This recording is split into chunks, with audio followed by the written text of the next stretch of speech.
Hey, I'm Orlando Jones, and I just want you to know that the Moana Nui Podcast will be starting soon. Stay tuned, yo.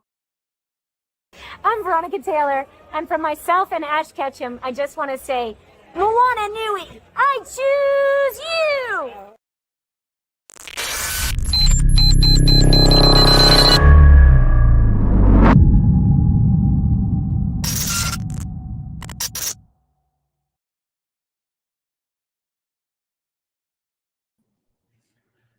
Good evening, everyone, and welcome to our February edition, a day early, of Geek Speaks on Sports, presented by Moana Nui After Dark. I'm going to bring in my panelists very shortly. We have a wonderful show lined up for tonight.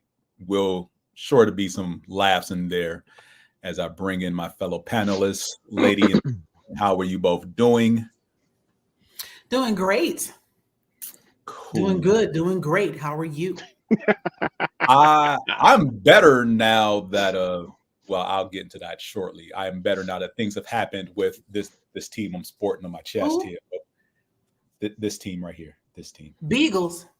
Wow. I see we starting early. You walked into that yesterday, son. Yeah. You walked into that one. I see we started early. What can I say? I'm evil. Naturally. So let's start with NFL news and playoffs. Get some of this league stuff out of the way. So the playoffs have pretty much come to an end, if you will. We have one game left. The Super Bowl is a week from Sunday. It is the Kansas City Chiefs versus the San Francisco 49ers. The playoffs as a whole have been wildly entertaining. I would say that some things stood out. Some things happened as planned. I would probably say my two biggest shocks was not that Dallas lost. It was when they lost. I did not expect them to lose to the Packers in the first game. I was expecting them to lose their second game. Just saying. And the Baltimore Ravens losing the AFC title game to the Kansas City Chiefs by frankly not, well, let me phrase that. The defense showed up. Everybody else for the Baltimore Ravens was asleep. You're right. I mean, it was 17-7, and they didn't even let the Chiefs score in the second half. So I don't know if I agree with you that everybody else was asleep. Okay, they were not there. I mean, what do you call it when they just lucked into 7 points practically? Because that's basically what the offense did. If you see the play they scored a touchdown on, they kind of lucked into that one. That was a broken play. That wasn't on schedule, rhythm. There's no such thing as luck. That is only a preparedness when an opportunity presents itself. Luck. You just mad because you can't do it. No, I'm not. Not even close. But overall, what are you all's thoughts on the playoffs in general? Any specific game that stood out from wildcard weekend to the conference titles? You know, there's one particular player that I've been watching their ascension as we get closer and closer to the Super Bowl. And I feel like they're really becoming the best version of themselves. You know, I've seen clips and reels of like highlights and everything that they've gone through over the last, we'll call it like 4 or 6 months. And then most recently, I really do believe that Usher is ready for this halftime show. You know, everything he's been doing this year has been getting him ready. And now I think the pump is primed, so to speak, for it to be one hell of a show. And I think that is going to be the MVP. Yeah. Do you think it will just be Usher? Ooh. No, it's not going to just be Usher. No, it won't. No. I mean, Usher, but I think that I hope he brings his whole Vegas show. Well, no, that's not what I was referring to. Some of the talk and rumors and whatnot, and it's just, I'm certain it's just BS, but it's everybody saying, what if Usher has to share the stage with Taylor Swift?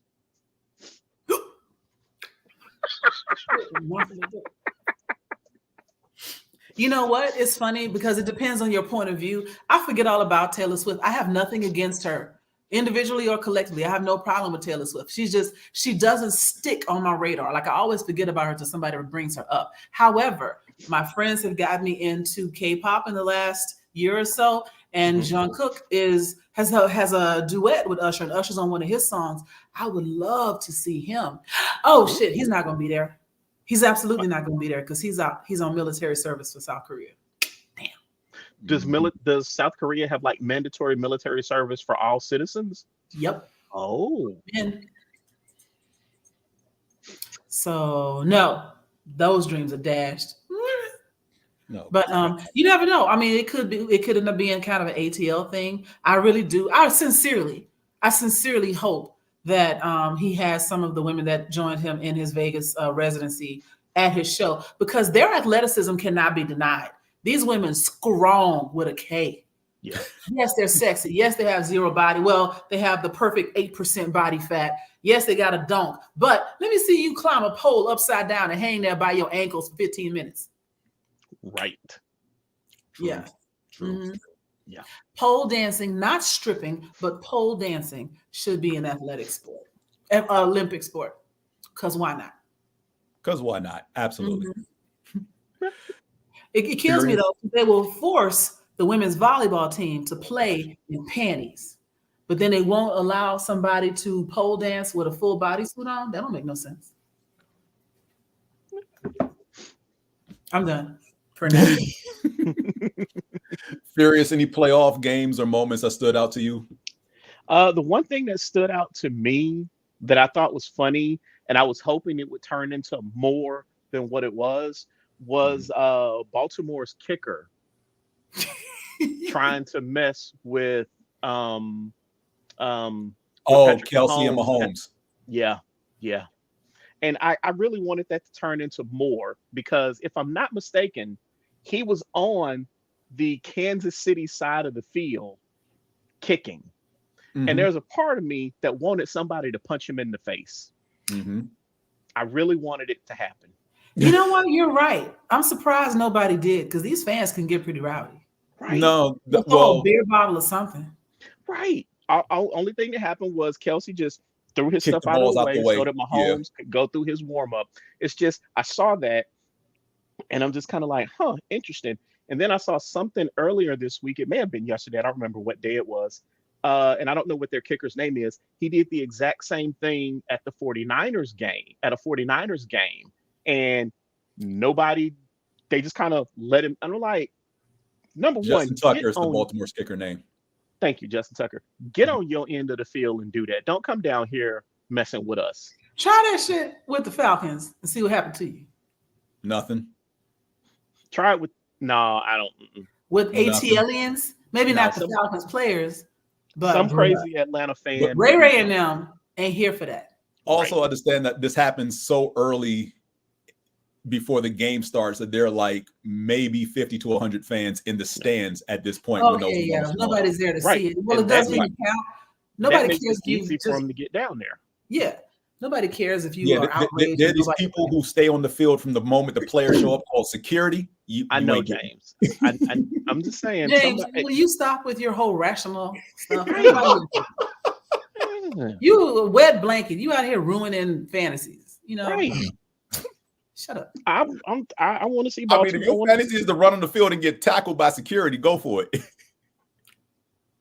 I know you've seen the videos of people run out there streaking, getting tackled by security. That is somebody's. That is definitely somebody's dream. It is somebody's dream. And every time I see security lay them out, I'm like, give that dude a contract. But yes, that is the thing that stood out to me, because I wanted it to turn into more than just Kelsey moving the stuff out of the way so that Mahomes could go through his warm-ups. I wanted some action, damn it. Well, there is a little bit of news prior to the next topic we're going to get to. There are two rules changes that were going to be up. One has pretty much already been shot down for the NFL. That is the so-called tush push, or brotherly shove, as it's called in Philadelphia, where the teams line up for a quarterback sneak, and they have two players behind the quarterback push him across the line of scrimmage for a first down. Initially, that was going to be reviewed, and then the league said pretty much last month that they weren't going to touch it. They weren't going to mess with it just because one team does it. Well, not that. It's just because people were complaining because Philadelphia does it at such a high rate. Like the league average success rate is like 80, somewhere between like 80 and 85%. Philly does it at a clip of like 96% success rate. And so fans of other teams are like, get rid of it. There's no place for it. It's not real football. It's like you're bitter because your team can't do it as well. Right. It's like using the Jotun in Crucible on Destiny. Don't be mad because I brought my Jotun. You should have brought yours. I know you got one. If you can't use it like I use it, that's on you.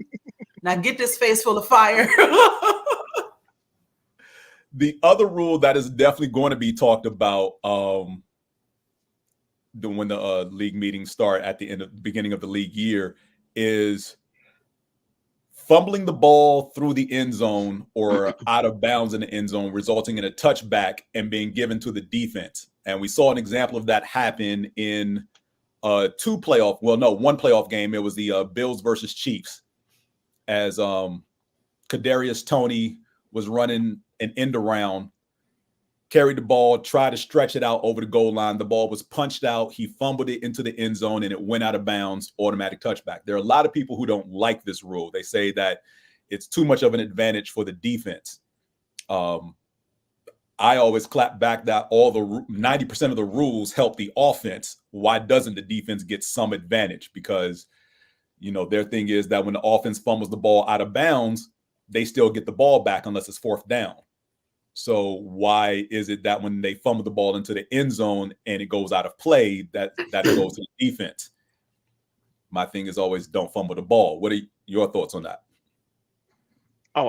When I discovered that rule, I'm one of those fans that's like, yeah, no, it shouldn't be 2 points. It shouldn't be a touchback. Give the ball back to the offense. And it's to me, it's no different than fumbling out of bounds to the sideline.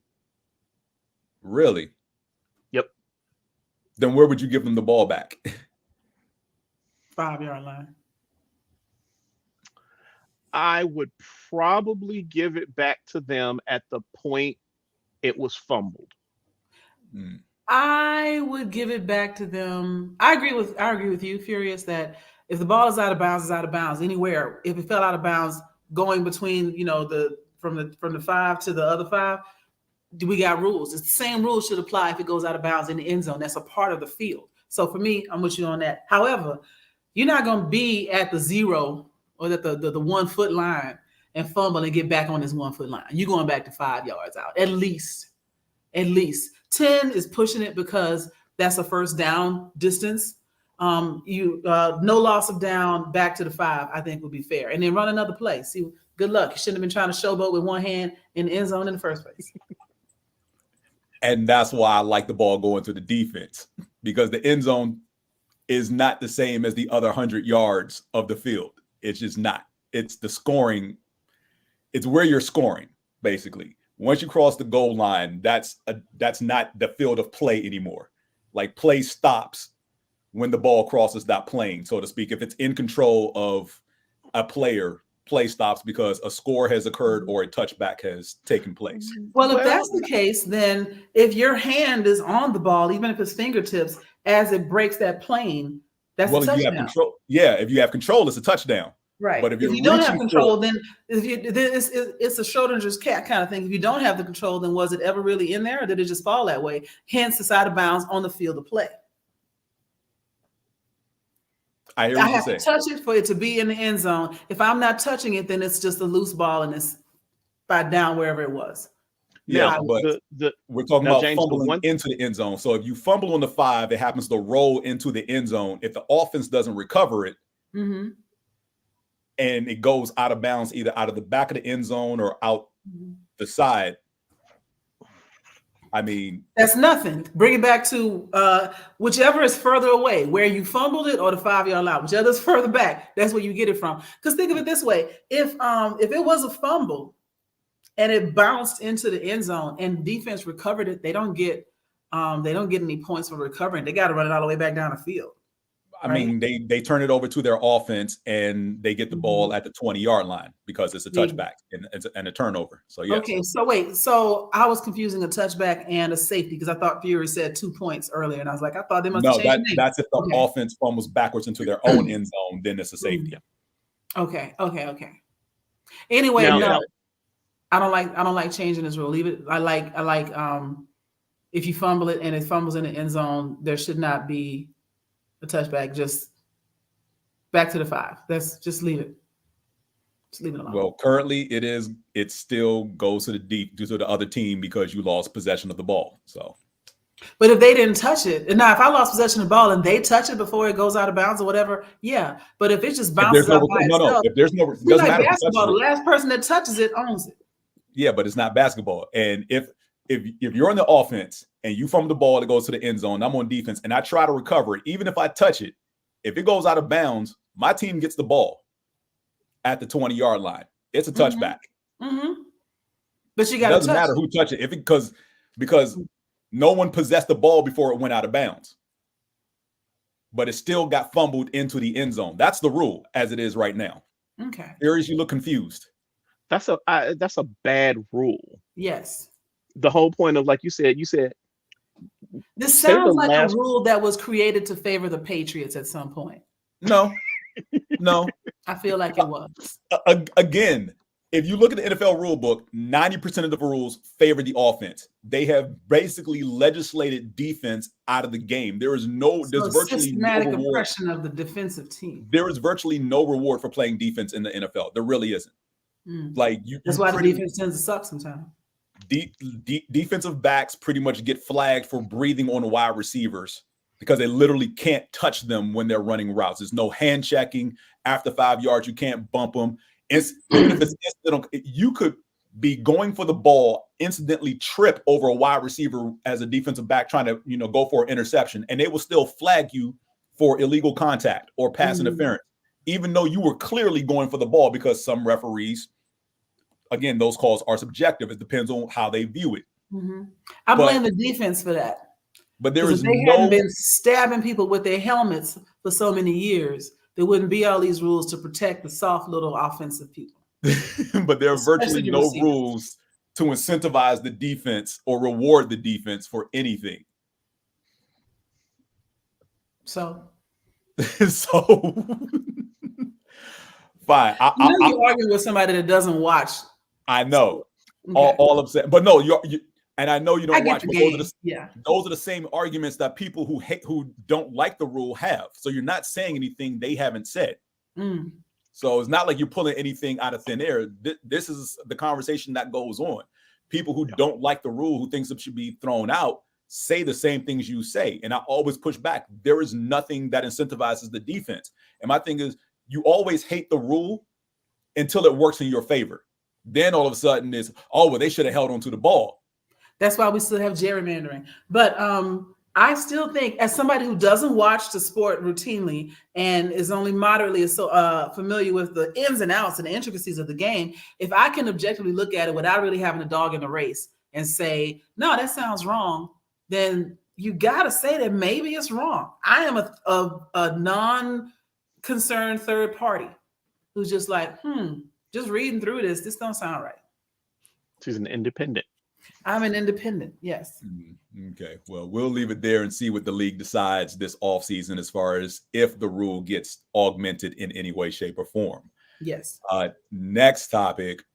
Before we get to the next topic, the one thing that I would ask is, does it happen enough, or what brought about this particular possible rule change?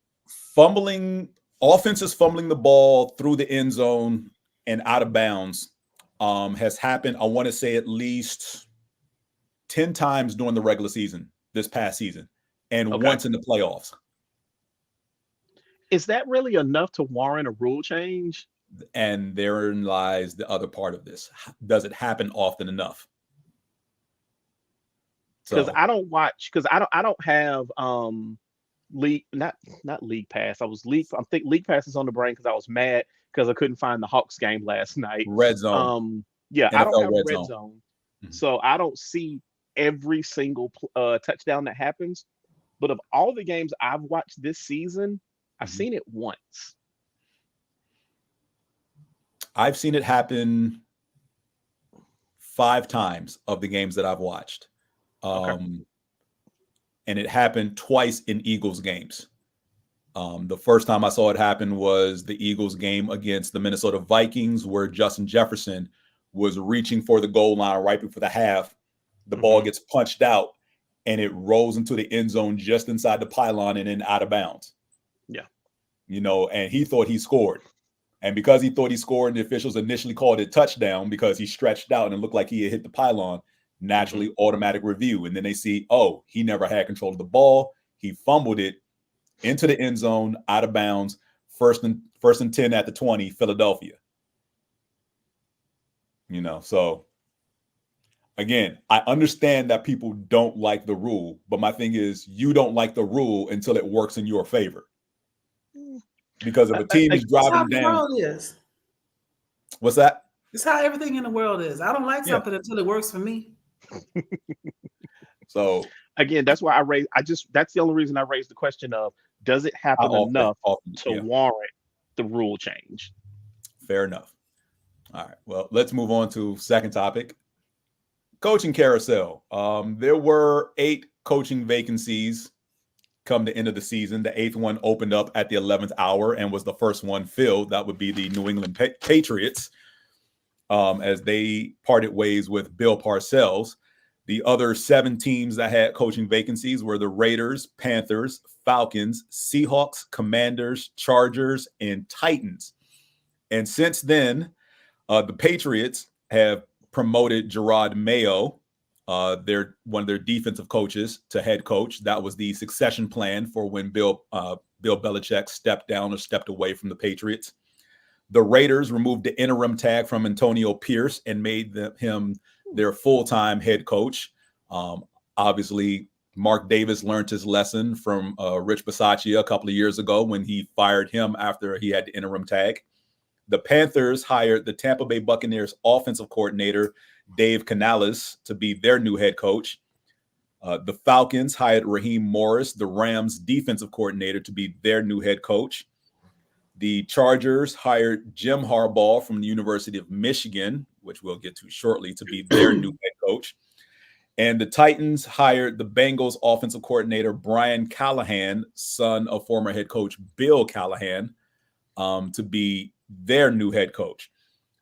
Before I get to you, Furious, the Commanders and Seahawks have not yet hired coaches. Word was they were waiting until the end of Sunday's conference championship games to speak to the coordinators of those teams before they made coaching decisions. The Commanders were interested in offensive coordinator from the Houston Texans, Bobby Slowick, and Detroit's offensive coordinator, Ben Johnson.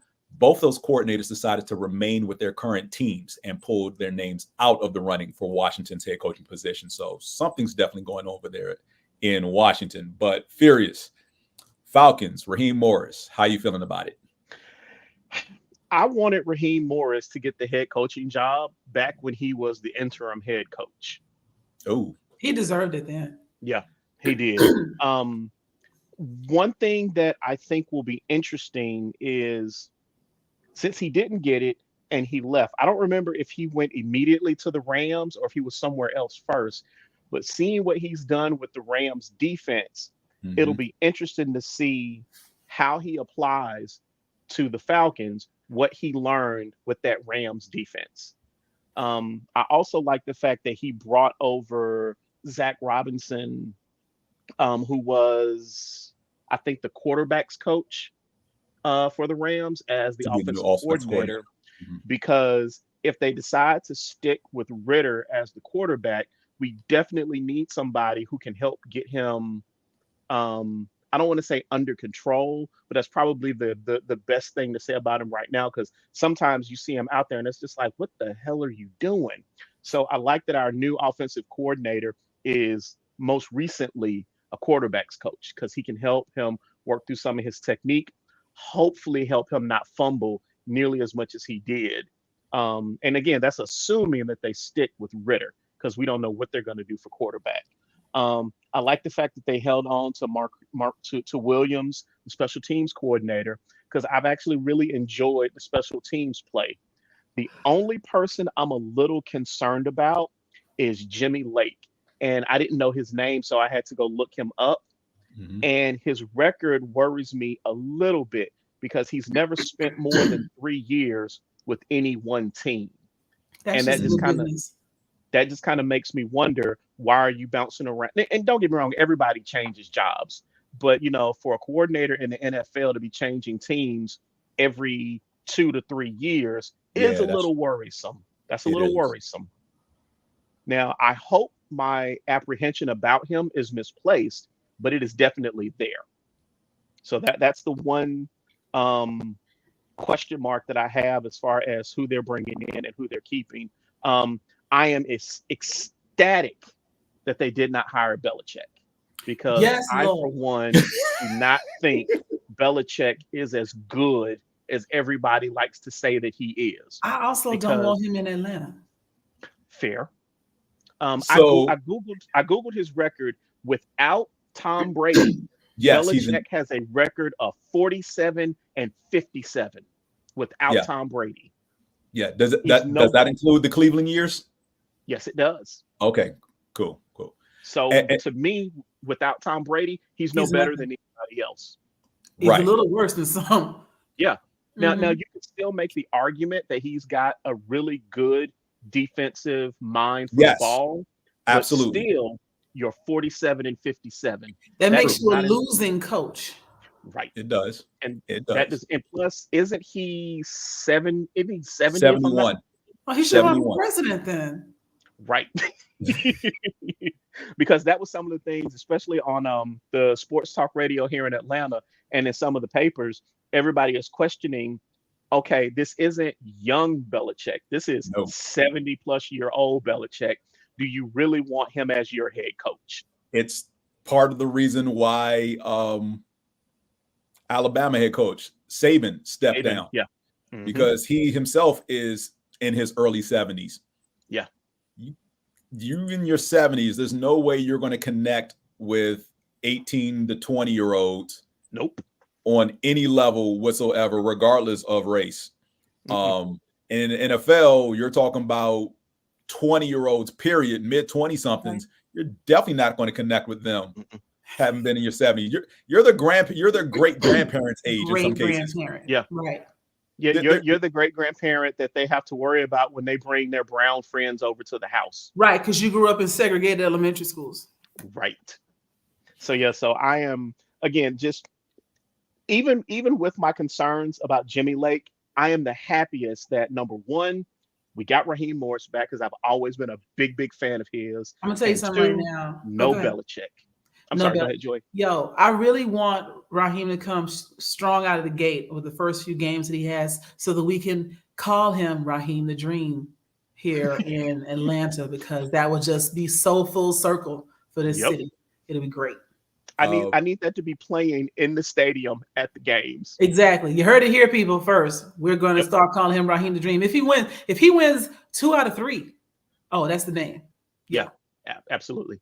Look, just go ahead, have somebody in Atlanta Falcons media department pull all the footage of Radio Raheem from Do the Right Thing. And every time the team wins, have him Right. walking around with the ghetto blast of 3,000. Works Or for better me. yet, if they win, then With two little love and hate. right. If they win, then it's love, and if they lose, then it's hate. I can dig it. So yeah, So I am very excited for what could potentially happen with the Falcons. Mhm.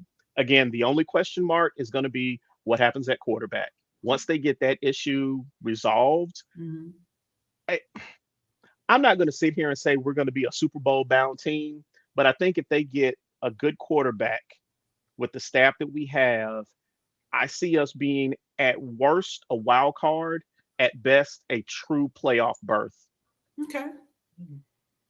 fair. Okay. fair. Maybe y'all can finally shut the Saints up.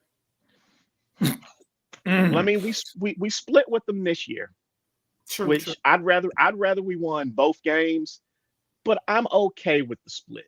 Split. Mhm. this coaching cycle so far, since there have been 6 coaches hired, half of them have been African American. So that says something. Congratulations to Atlanta for hiring their first Black coach ever. Yeah. The city is even blacker and more better. Also for the Patriots, their first Black head coach ever. That is surprising. Right. Especially in New England Boston. is not known for its inclusion practices. No. Yeah. Now, I don't know much about the other states in the New England area. How are they as bad as Boston? No, it's like if Boston was red, everything else is kind of pink and magenta coming out of there. Okay. It gets a little bit better as you reach Philly. Okay. Yeah. So yeah, that is the coaching news. The only thing I can say is my Eagles fired both coordinators from last year, which was a They blessing. should fire everybody. They probably should have, but I mean, I knew something bad was going to happen when we hired a former Belichick assistant who couldn't coach offense or defense. Riding on the coattails of somebody who was riding on the coattails of somebody else. Right. So they did get Vic Fangio, the defensive coordinator they initially wanted when Gannon left to coach the Arizona Cardinals.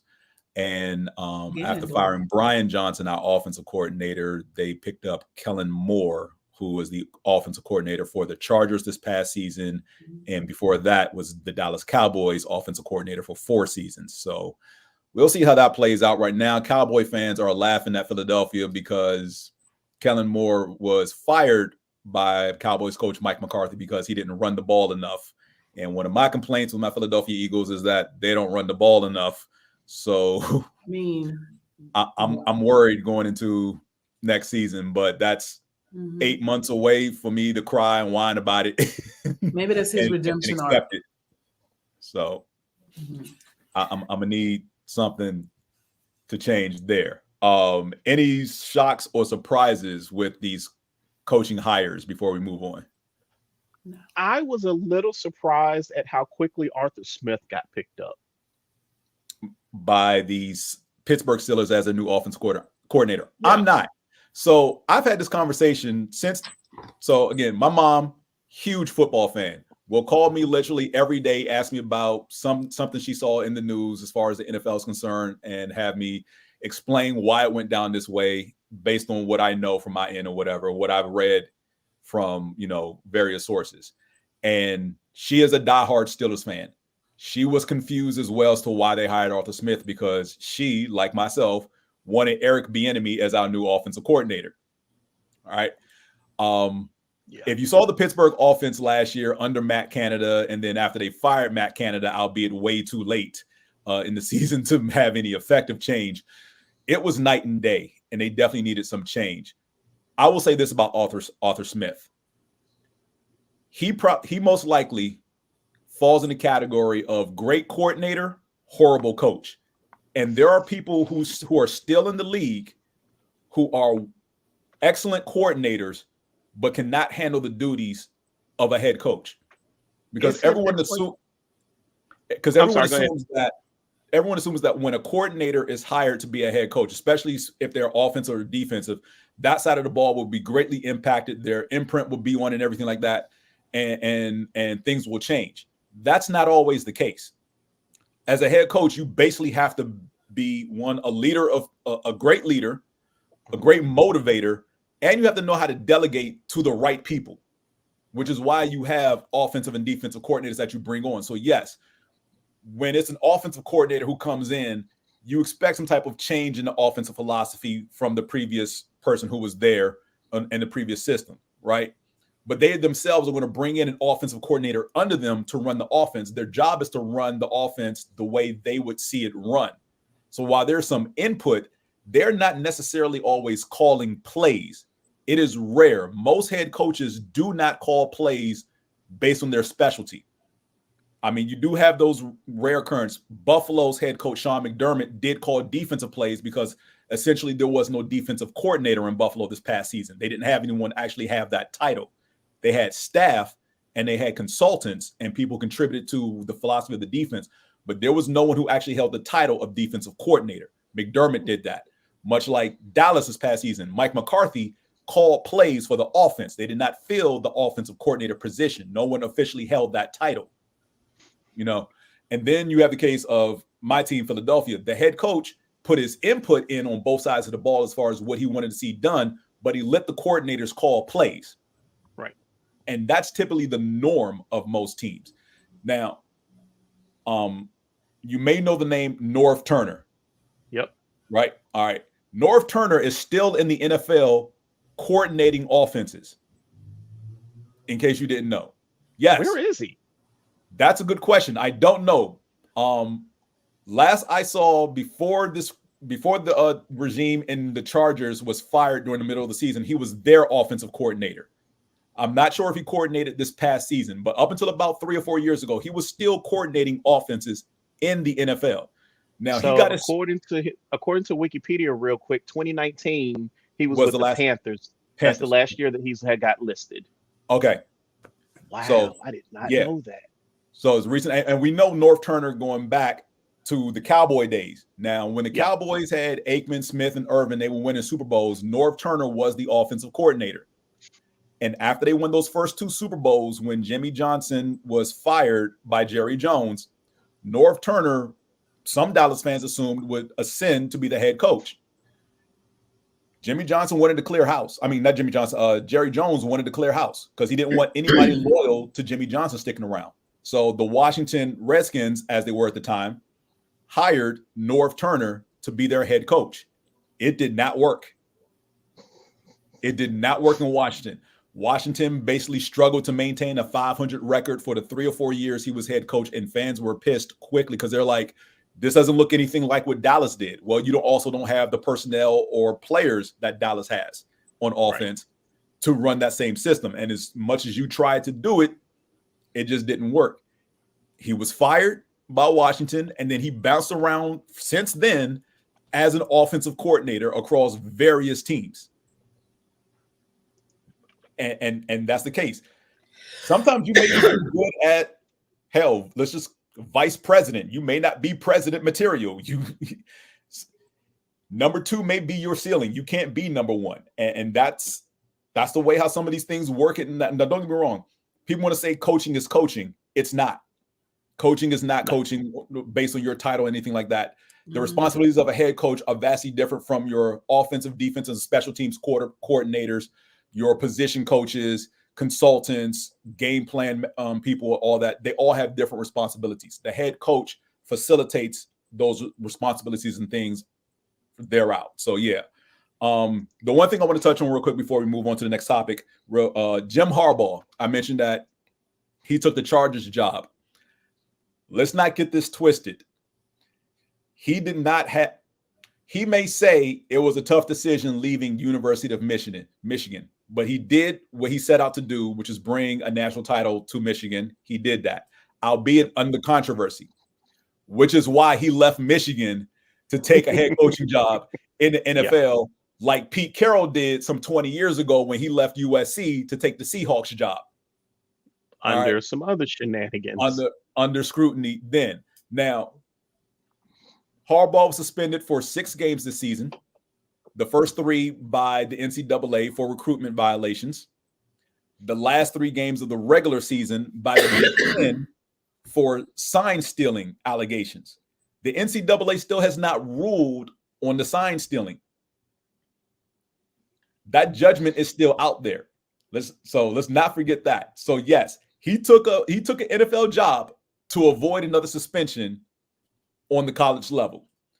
Now, because he's not there, that does mean that Michigan, when the NCAA does finally conclude its findings, the University of Michigan will face some sanctions of some kind. Yeah. It may not be this coming season. It may be next season because they like to drag their feet as far as handing out punishment. But punishment for the University of Michigan is coming. And unfortunately, those kids coming in will bear the brunt of that along with the new head coach. I'd be willing to bet, and I don't know that this could happen, but as long as they're not forced to vacate any wins and give up their national title, I don't think they'll care that much. They probably won't, and I don't think it's going to come to that.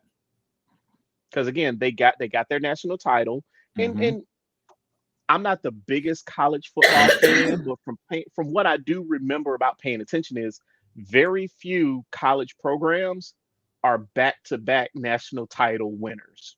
Mm-hmm. Very few. Very So few. I would wager even if he stayed, I don't know that there would be a huge expectation of them going back for another national title next season. All right. All right. Let's move on to our next topic. Super Bowl. And I purposely put the Super Bowl here as halftime because let's be real. Most folks are going to be tuning in to watch the commercials and the halftime show. It's the only thing I watch nowadays. And so here's something to throw out about the halftime show. If from what I've been reading, Apple is going to be streaming it on Apple TV Plus. So you've got a lot of people who won't even be tuning in to watch the Super Bowl. They'll just pull up Apple TV Plus, go to the Usher halftime show, and that'll be the only ratings push that the NFL will get. Yeah. Mm-hmm. And I'm not even sure that that'll necessarily count as ratings for the Super Bowl since it'll be streaming on Apple's platform. It still will be ratings during the Super Bowl because the halftime show is still part of the Super Bowl. So anything that happens from kickoff to the final gun still counts as ratings for that event. But yeah, I'm just surprised, and I know there are going to be other ways that people can watch the halftime show. So it's just interesting to me how historically, if you wanted to watch the halftime show, you tuned into the game. Now you've got a few different options as to what you need to do. Historically, the halftime show came from the idea from Living Single. Now in Living Color, they did a 30-minute show in between the break. So, once again, Black people saving the world. I'm just saying. And NFL was like, "No, we can't have that happen. Make all this money." Right, that can't happen again, because I want to say that either the same year or the next year, WWE did what they call halftime heat, where The Rock wrestled Mankind for the WWE title. During halftime of the Super Bowl? Yes. I did not know that. And they wrestled because it was called a boiler room match. They basically wrestled in an empty arena. So they started in the ring and they worked themselves backstage into the quote boiler room because it was a boiler room match or whatever. That was the title given to it. And yeah, they fought all throughout the arena for the WWE title.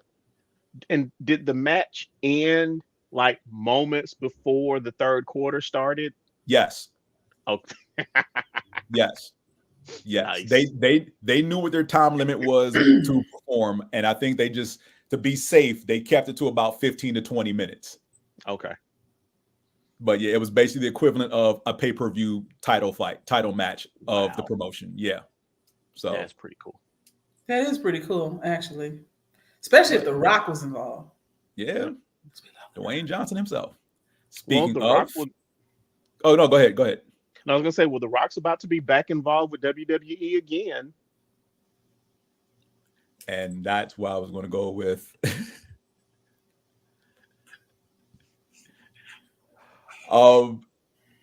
NBA All-Star, because there are other sports going on besides football. Are there really?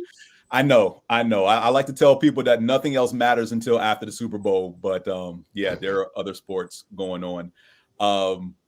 Two things that stuck out to me, and you all can chime in with any other things that you've heard of, primarily with the NBA, is one, the Milwaukee Bucks, who at the time and still to this point have the second best record in the Eastern Conference, fired their head coach and hired Doc Rivers.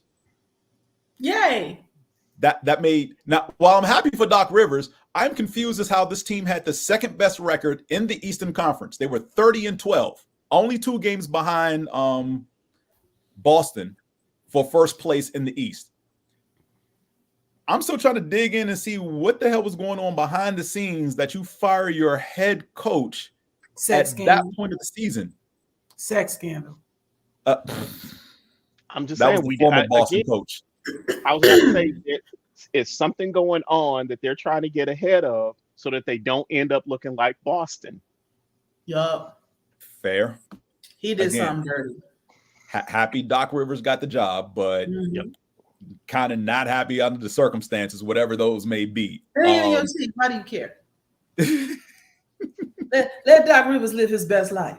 Let him get that 40 million. Right? Because when I saw that number, I'm like, damn, all right. I'll take a 100th of that. And they still have to pay the previous coach his full salary over how many years was left on his contract. Oh, yeah, that's a sex scandal. Because the one thing that I will always remind people of, head coaches in any of the major sports, their contracts are fully guaranteed. Doesn't matter when they get fired. If their contract is not up, the organization still owes them all of that money. Yeah. Mm-hmm. So it doesn't matter who they hire new. They still got to pay the other person X amount of millions of dollars. The other thing I saw was the 3-point contest. Yep. This generation's battle of sexes, if you will, between Ionesco and Curry at this year's All-Star game.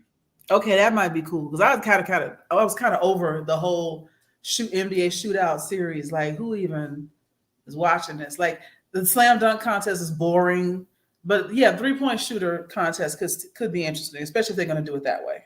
Yeah. So Ionesco will, use WNBA regulation balls, hoop height and everything like that. And Steph Curry will use NBA regulation balls and hoop height and all that stuff. But they will go one-on-one. All the other rules will be the same for both. But it seems to be generating quite a bit of buzz. That's going to be a really cool event to watch. Mm-hmm. Anything else that you all want to bring up? No. We should discuss before we get to I know what I came for. I am so happy to see Jade Cargill in WWE.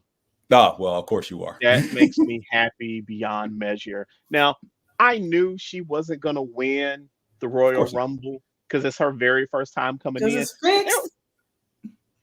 Well, yeah, it's wrestling.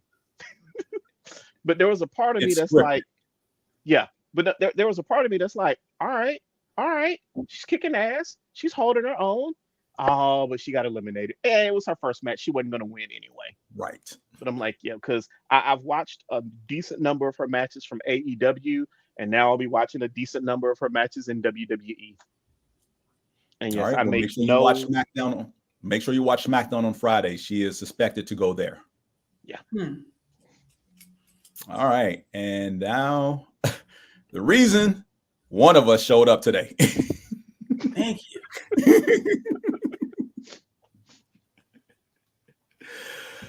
Oh, God. So I got this idea from one Jamel Hill, who initially talked about beef going on with two of her former colleagues. And if you know who those two colleagues are, then you know that it is a wildly entertaining story. And not only that, but her own beef that she's been going through over the last week and a half, because she lives in a house divided. While both her and her husband were born and raised in Detroit, somewhere along her childhood, she decided, I can't take this losing anymore, and became a San Francisco 49ers fan. Her husband stayed loyal. God bless him. Now her husband is a whole asshole in the house. Unfortunately, before the NFC title game, her husband decided to go on Instagram and take some of her paraphernalia and chuck it in the trash and talk about it's a house divided, and I don't know if we're going to coexist after this, and I feel bad because her feelings are going to be hurt and blah, blah, blah. And she was like, if we win, you're going to pay for this. So they made a bet. They did not watch the game together. He went out to a bar, watched with other Lions fans. She stayed at home. And when the game was over, she actually recorded and said, there was a bet made. He will pay up. It will happen shortly within the next 48 hours of what, he has to do. And right now he's probably not going to talk to me for the next 48 hours. He brought it on himself. He started it. He did. Now, I always laugh at house divided where the husband and the spouses are fans of opposing teams, especially on rivalries, because I find it highly entertaining. Whether it's Saints, Falcons, Eagles, Cowboys, Washington, Cowboys, Celtics, Lakers, whatever the case may be, it is highly entertaining to me to watch them, because watching them interact, watching said sporting event is oftentimes more fun than watching said sporting event, especially if one of them is mouthy. Yeah. So one of my colleagues and good friends, Kristen Lemke, is in a house divided, and it is so bad that they make her take this Christmas photo every year to show how she is the odd man out in their city. Can y'all see the teams there? Yeah, the Pittsburgh Penguins. Mm-hmm. Wait, are they all Penguins this year? Yes, they're all wearing Penguin sweaters this year. Oh, I just noticed that her jersey was white and everybody else was green, because last year they did football teams and she was on one end of the couch for Green Bay and everybody else is on the other end of the couch laughing at her. And so, but yeah, she lives in a house divided. Anyway, still, I'll shout out my friend Kristen because I miss my friend. But yeah, I guess they decided to come together over hockey because they were not at all together. Her own children scoffed at her and would make fun and laugh at her for being a Packers fan. I'm sorry, and the rest of them are fans of which team? The Chicago Bears, the 49ers, who? The Vikings? Not Vikings. I'm sorry, why are they laughing? They don't even know what a Super Bowl is. I think it must have been the Lions. It must have been, I might be wrong, but whatever their team was, their team beat her team right before Christmas, and they took that picture because that was the bet, like you said. Gotcha. Okay, gotcha. But you're asking the wrong person about who exactly it was. It was a football team. It was a football team. Right. I was sitting here like, football rivalry, you like this the Penguins. Oh shit, it is. Yeah, that's the hockey team. Anyway, I like my friend. But yeah, that house divided thing is real. I remember seeing, first, well, you know what? This is a true story. Because I told you I was raised to be a Cowboys fan because my parents cheered for the Dallas Cowboys when I was little.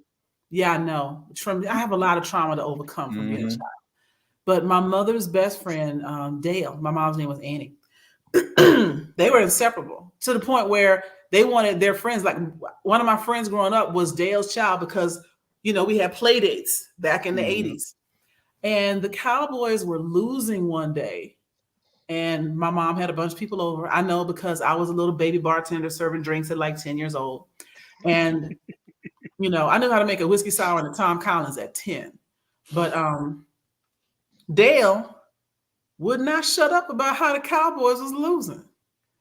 And my mom was like, shut the fuck up about the Cowboys losing in my house.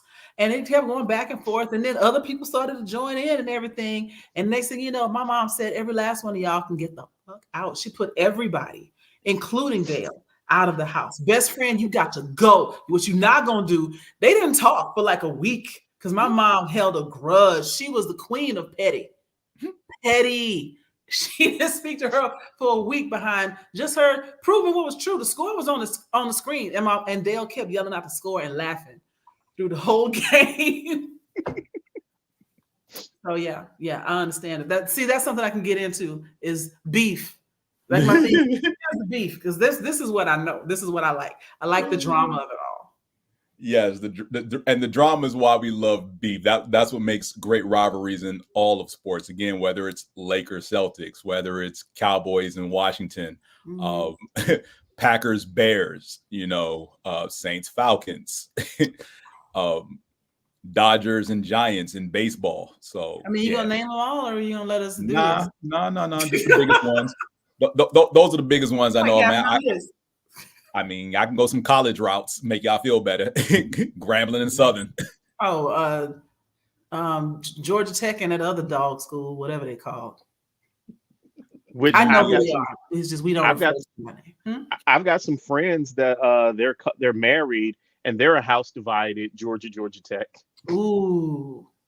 Because Joy, do you remember Prentice, Justin and Keisha? Both of them went to Georgia Tech, but Keisha got her MBA from UGA. Oops.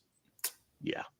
She wasn't really a fan, though. She just got her MBA from that. It's not like I know, but so every now, at least the last time I saw him, every now and again there'd be a poke here and there about it. Nice. Yeah. But so what do we do? My suggestion is that we go round and around and around, and everybody put up a beef one after the other instead of going all the way down the list. Oh, absolutely. That was going to be the idea. We're going to present one at a time. Let's do it because we already had an hour, so let's do it. I mean, I waste my time talking about coaches. Don't nobody care.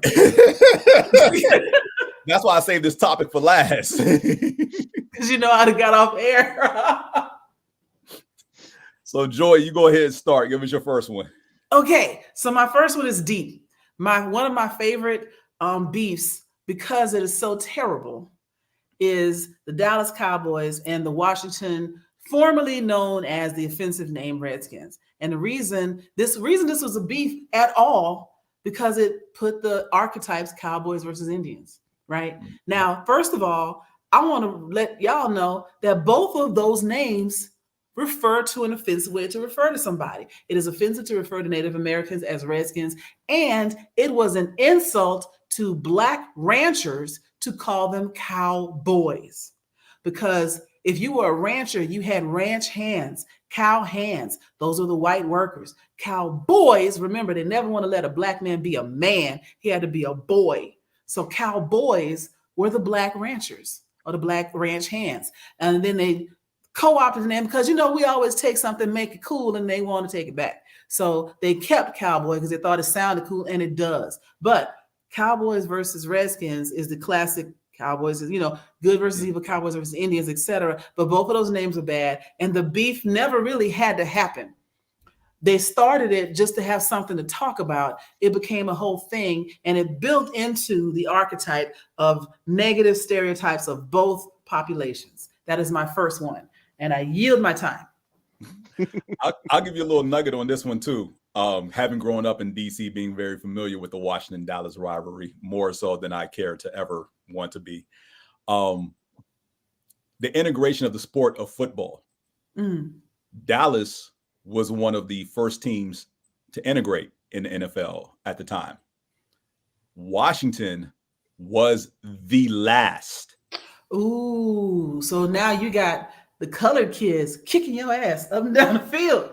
And when I say the last, I mean they were the last by like 2-3 years. Congress, because again, the team played inside the city. All the government, federal offices are inside Washington, D.C. The federal government got involved and told the city, y'all integrate or we're going to force the league to, move your team, or y'all going they was going to force the NFL to do something to the Washington football team at that time, either move it or lose it. The Washington team has been trashed from day one. Yes. Organizationally, yes, they have been trashed since day one. It's probably why they picked that name to begin with. Because the owners, again, you're talking about rich white men with money who don't want to be told what to do, old white men at that. So, yeah, integration was happening across all sports, and Washington, the owner at that time, wanted to be the last holdout and swore up and down this team will never integrate. And Congress was like, oh, really? Boink. It doesn't surprise me that the Cowboys integrated our offices. Let's chat for a minute. So, yeah. Right. But it doesn't surprise me that the Cowboys integrated early, though, because Texas is about football and about being the best. And Odessa Permian is a thing. And so it doesn't surprise me that they were like, yeah, let's get some of these darkies out here to run this ball. Not quarterback or any position. Just put them out there to let them get beat up and run fast. They can catch and they can run the ball. Let them do it. And it worked. It still works, actually. Furious, what you got? My first one, big surprise. Falcons versus Taints. Ooh, not the Taints. Yes, the Taints. So is that taint like it taint, or is it the other taint? It's the other taint. Ah.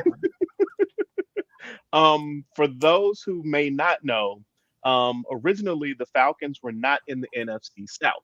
The Falcons, the Saints, the 49ers, and the Rams were all in the NFC West.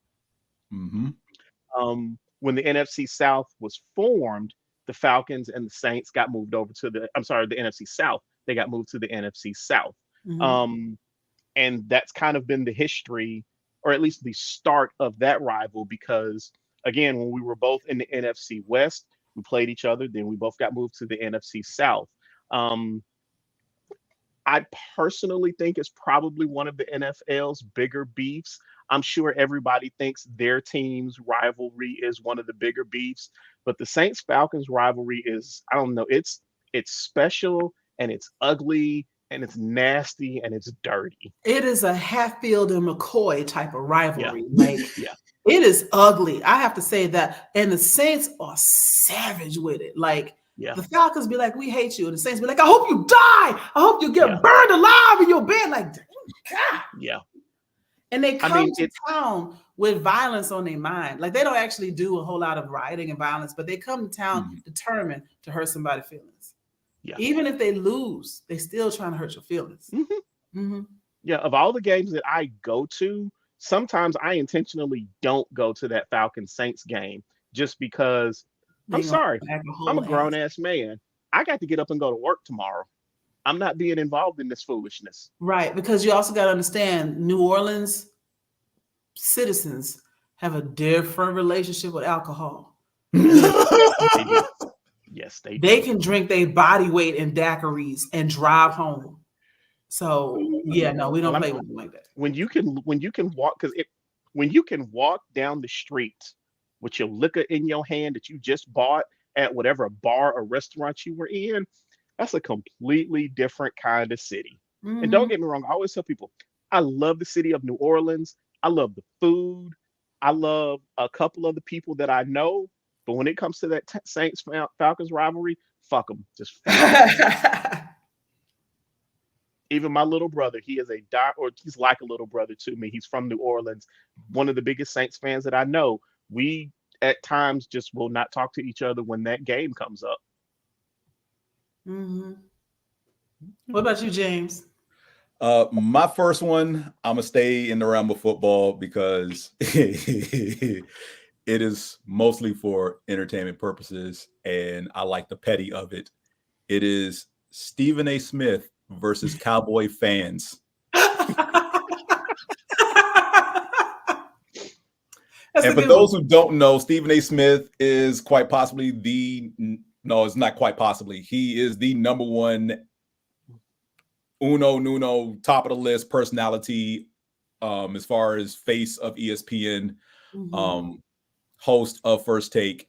And he loves trolling the Dallas Cowboy fans. He maintains that if there was a nuclear holocaust, the only things that would survive would be cockroaches and Cowboy fans because they never shut up. My mom said she would punch him in the face. I live for the level of petty. Now, he says he has nothing against the Cowboys team.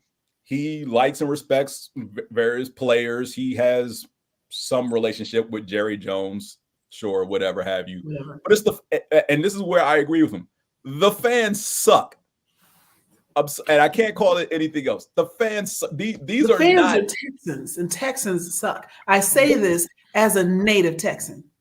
I hear you.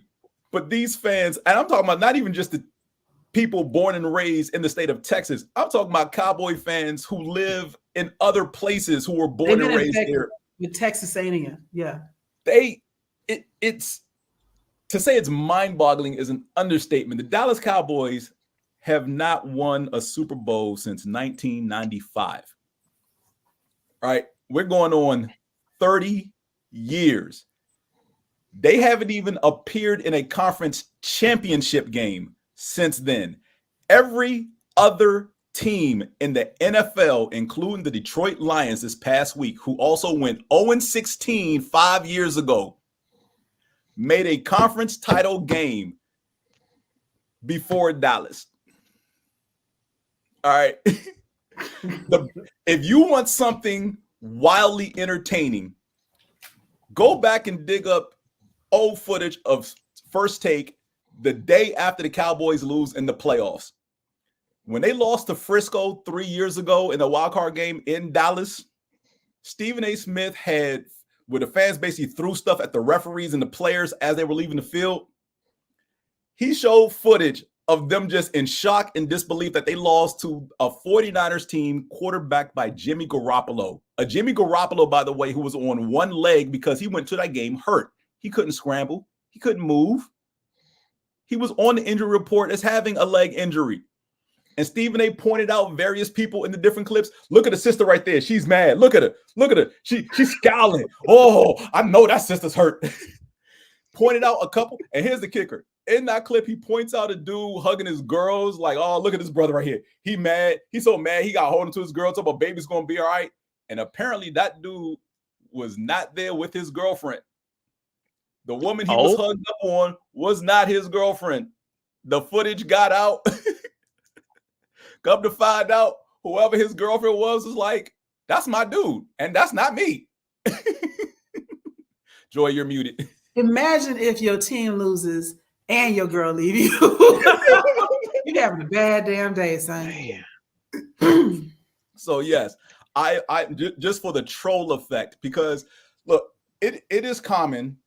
It is not unnatural for any fan of an NFL team to believe that all throughout the offseason, we're going to have a shot. We're going to have a shot at getting to the playoffs, if not win the Super Bowl every single year. Every fan base does it. It's not weird. But typically by the end of September, no matter what the record is, your team could be 4-0, your team could be 0-4. You're going to be nervous one way or the other. I don't think we're going to win a division, let alone get to the playoffs. Like that doubt always creeps in. Hell, I had it this year. The way my team was winning early in the season, I'm like, this is ugly. I ain't comfortable. And lo and behold, after we started 10-1, we won 1 of 7 games down the stretch. And I knew early on, because the reason we lost was the reason that they wanted to cover up, because they were still winning. So I know that fan is short for a fanatic, but Cowboy fans take it to an extremely different level, because every year we them boys, this our year, we gonna win. They're Delulu is what they are. Very Delusional. much so. Yes. Very much so. Joy, what's your next one? Okay, so the next one, I'm going to cram all my basketball stuff in together, because they're so well known and there's not a whole lot to reveal or talk about. But again, I quit watching basketball like 20 years ago too. So my favorite beefs in basketball were Lakers and the Celtics of the 80s and 90s. And Jordan and Pippen, specifically, when they were both playing for the Bulls in the late 80s, during the whole strip of the 90s, where you could just tell that Pippen wanted to trip him every day. And then finally, and this one is more recent, but it's with a person from the 80s, it is Charles Barkley versus Carbs. Because he's losing. I mean, he's losing now, but then he wasn't fat then. He was just big bone. Yes, he was. His name was the Round Mound of Rebound. Because he was big bone. He a country boy from Alabama. When he first came out, he was not big bone. He was, because I remember the first time I saw him and I thought he was cute. And then I saw him again. I was like, what happened to him? And by the time he got traded into the Rockets, we lost our whole bench for a has-been. Because by the time he came to the Rockets, all he did was grab the ball out of people's hands and fall on the ground. That was like his job, was to flop. And you could hear it when he hit. You could hear it when he hit the floor in the summit, because it sounded like every time he grabbed the ball, it was crazy. And all I've seen him do is apparently the carbs are in his neck and tongue, because his voice is kind of like this. He can't even enunciate no more. He's sounded like Big Papa, like the rebound, team defense. And you know what's crazy? I saw him in Publix like a year ago, give or take. And I saw him and I was walking by, and then I backed up and I looked again, and his little publicist was like, yeah, we don't really want to. I was like, oh, I wasn't going to talk to him. And then I kept going, because this is Atlanta. Don't nobody give a fuck if you famous. Right. We see celebrities every day. You better stay out the damn bread aisle. Celebrity? Oh, must be Tuesday. Right? Right. I'll be excited when Usher's in Publix. Usher, please come to the Publix in Atlantic Station. He's probably been there and you didn't see him because you were looking over his head. Oh, yes. I probably thought he was checking people out. Or with some, he was probably with one of his dances, and I thought that was his mama. I'm just saying, so I've never actually met Usher, but I was having dinner at the same restaurant he was having dinner with his family one time, and we both went to the door to go back inside to get something. I never realized just how, and again, I'm not tall. I'm 5'10" on a good day. Average height is 5'9". So when I opened up the door, because I said, "Oh, Usher, it's cool," and opened up the door, and he walked past me. I was like, "Oh wow, he really is tiny." I legitimately had no idea he was that short. Yeah, he's like 5'7", 5'8". Wow. Mm-hmm. He's an idiot. So yeah, you could have been looking over his head. Pocket bay. What he is, fun size. Lakers Celtics is a good one because, especially in the 80s. For that era. Yeah, the height of Larry Bird's career and Hakeem, what's his name? Kareem Abdul-Jabbar. Yeah. Not just because of those teams, but the fan bases. That was cultural division. Because, and I knew if you were black and those teams played in the finals and you didn't root on the Lakers, you were looked at in such a way that was like, who brainwashed you? Right? You get your black card took. Right?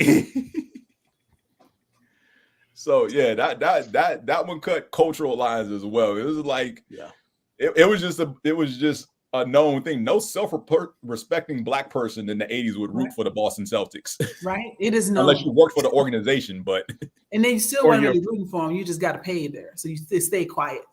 Or if you were from Boston, probably. But again, black people, right in Boston, like 7 of them there. Fair. Again, listen to former ball players talk about Boston, and I know. I know. So it's some ish.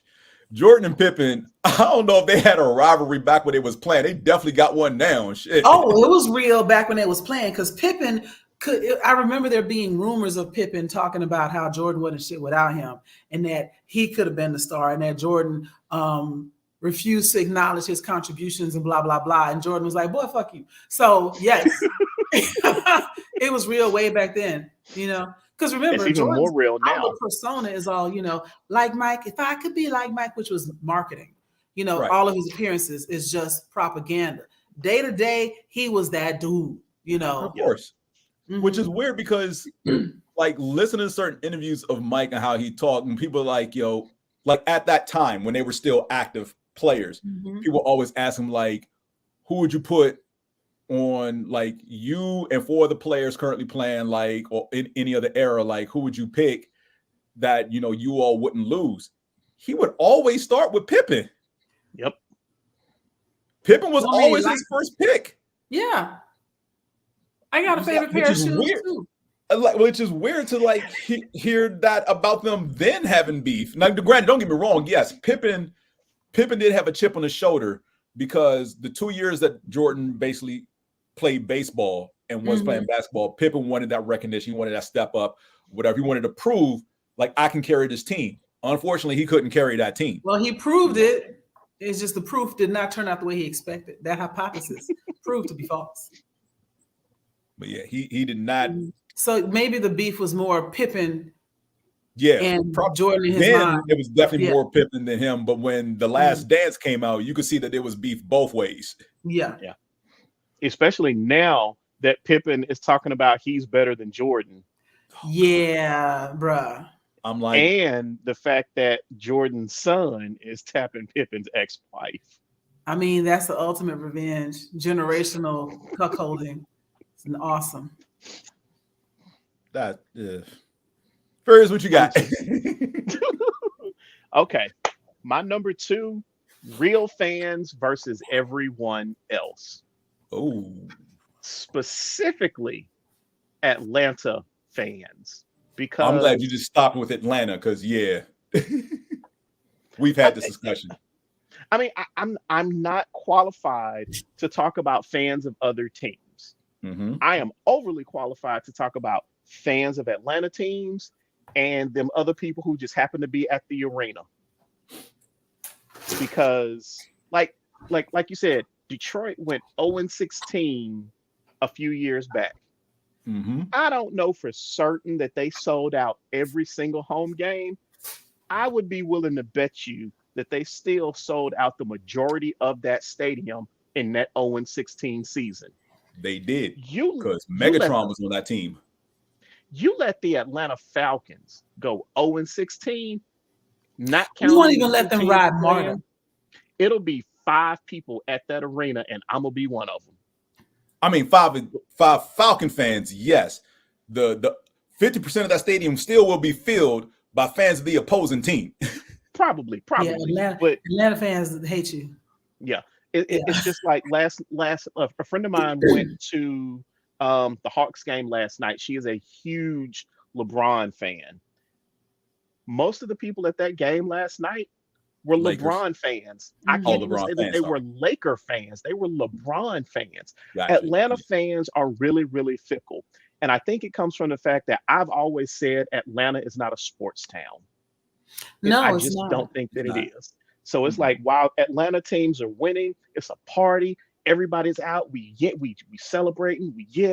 The second them teams start losing, them seats get emptier and emptier every game. Because And we got again, other stuff to do. Atlanta's a party town. Why would I waste my time Right. watching y'all potentially lose when Magic City is right there? Yeah. You know what I'm saying? So it is what it Mhm. is. And again, I'm sure the same could probably be said for other teams and of their fans, but I don't know Hmm. because I'm not there. So No, I even remember so the Houston Texans having pretty decent turnout when they sucked, which is a lot. You know. so I mean, again, they're still a young real- franchise, so Mhm. so my beef I will is say real. this. I'll say this. My freshman year at Morehouse, 1995, I found out the Philadelphia Eagles was coming down here. I walked from campus to the Georgia Dome because that's what they were playing then. I said, cool, the Eagles going to be in town. It's a month away. Let me walk over there and get a ticket now just in case it sells out. Because it was a Sunday night game. It was going to be on ESPN. Walked to the stadium, asked how much a ticket was. The ticket was probably $15. Yep. I was like, really? She's like, yeah, you can sit anywhere in this lower 200 section. Really? Lower 200s? Okay.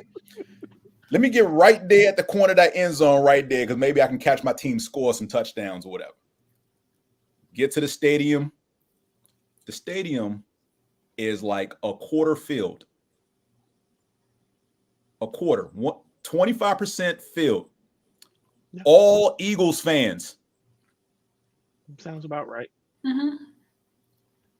I'm like, what is this? Because this is foreign to me. Again, I grew up in DC. I'm used to fans going to stadiums, like even when they show teams getting their butts kicked on TV. Hell, Cleveland Browns were selling out and they sucked up until they got Belichick as a coach. Was it Spelman and Morehouse homecoming? No, it wasn't homecoming weekend. That's the other thing. It was the beginning of October when the Eagles came down here then. So Clark's Who knows? Who knows? But I was just shocked. I'm like, wait, why is the stadium empty? Where are all the people at? What the hell is going on? And I'm like, I'm going to wait till about halfway through the second quarter, and then I'm going down to that 100 section. So Yeah, it's funny you say that, James. When friends and I were younger and the Falcons were still playing at Fulton County Stadium, we would do the exact same thing. We'd wait around. We'd be like, ooh, nobody's sitting down there. Yep. Somebody keep an eye on those seats. Halftime, if their area is still empty, we go get something to eat. We come back, we going right to them better seats. Yep. Because nobody was there. And nobody cares.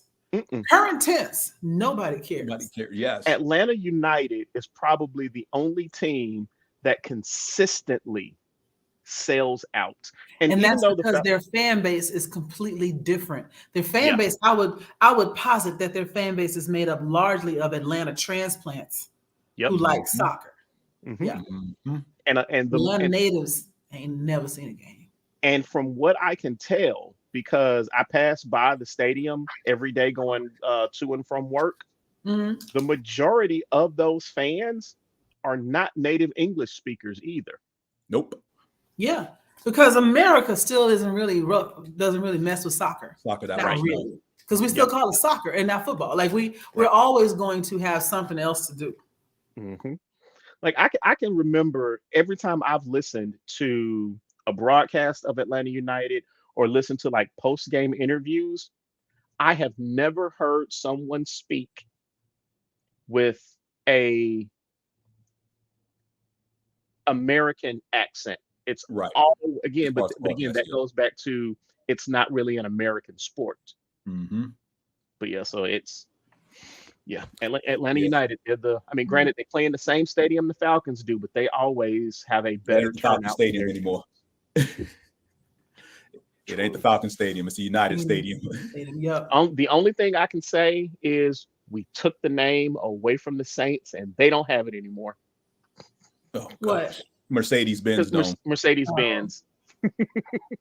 Mercedes-Benz was the sponsor name for the Saints Stadium. Mercedes-Benz Dome, yeah. Mm-hmm. I will say this: the handful of games that I have not yet been to United game, but I've been to several Falcons games, Hawks games. I went to a couple of Thrashers games when they were here, and we've been to dozens of Braves games. Yep. The Braves, probably the most loyal fan base here in the city, outside of United. With United notwithstanding, the Braves fan base is probably the most loyal.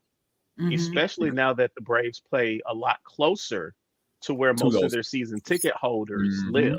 True that. They don't have to come through the sketchy parts of town to watch the game. And we went to a WNBA game. We saw the Dream. We did go to a WNBA game, yes. Which that was pretty packed. That was pretty packed for the venue. But I will say the Hawks, no one's there to watch the Hawks play. I don't care how good they are or how bad they are. The Hawks venue might as well be a club that happens to have basketball teams show up and play. I wish I could argue with you on that, but I can't. I wish I could argue that, but I can't. Nope. That's how I look at the Hawks facility. That's a club. Basketball teams have to show up and play. Because it's like you walk into a lounge and the games are on TV, except the players are there live in front of you. But that's a club. All right, what you got next? My next one, because it's happened recently and multiple times over the last 12 calendar months specifically. Draymond Green and self-control.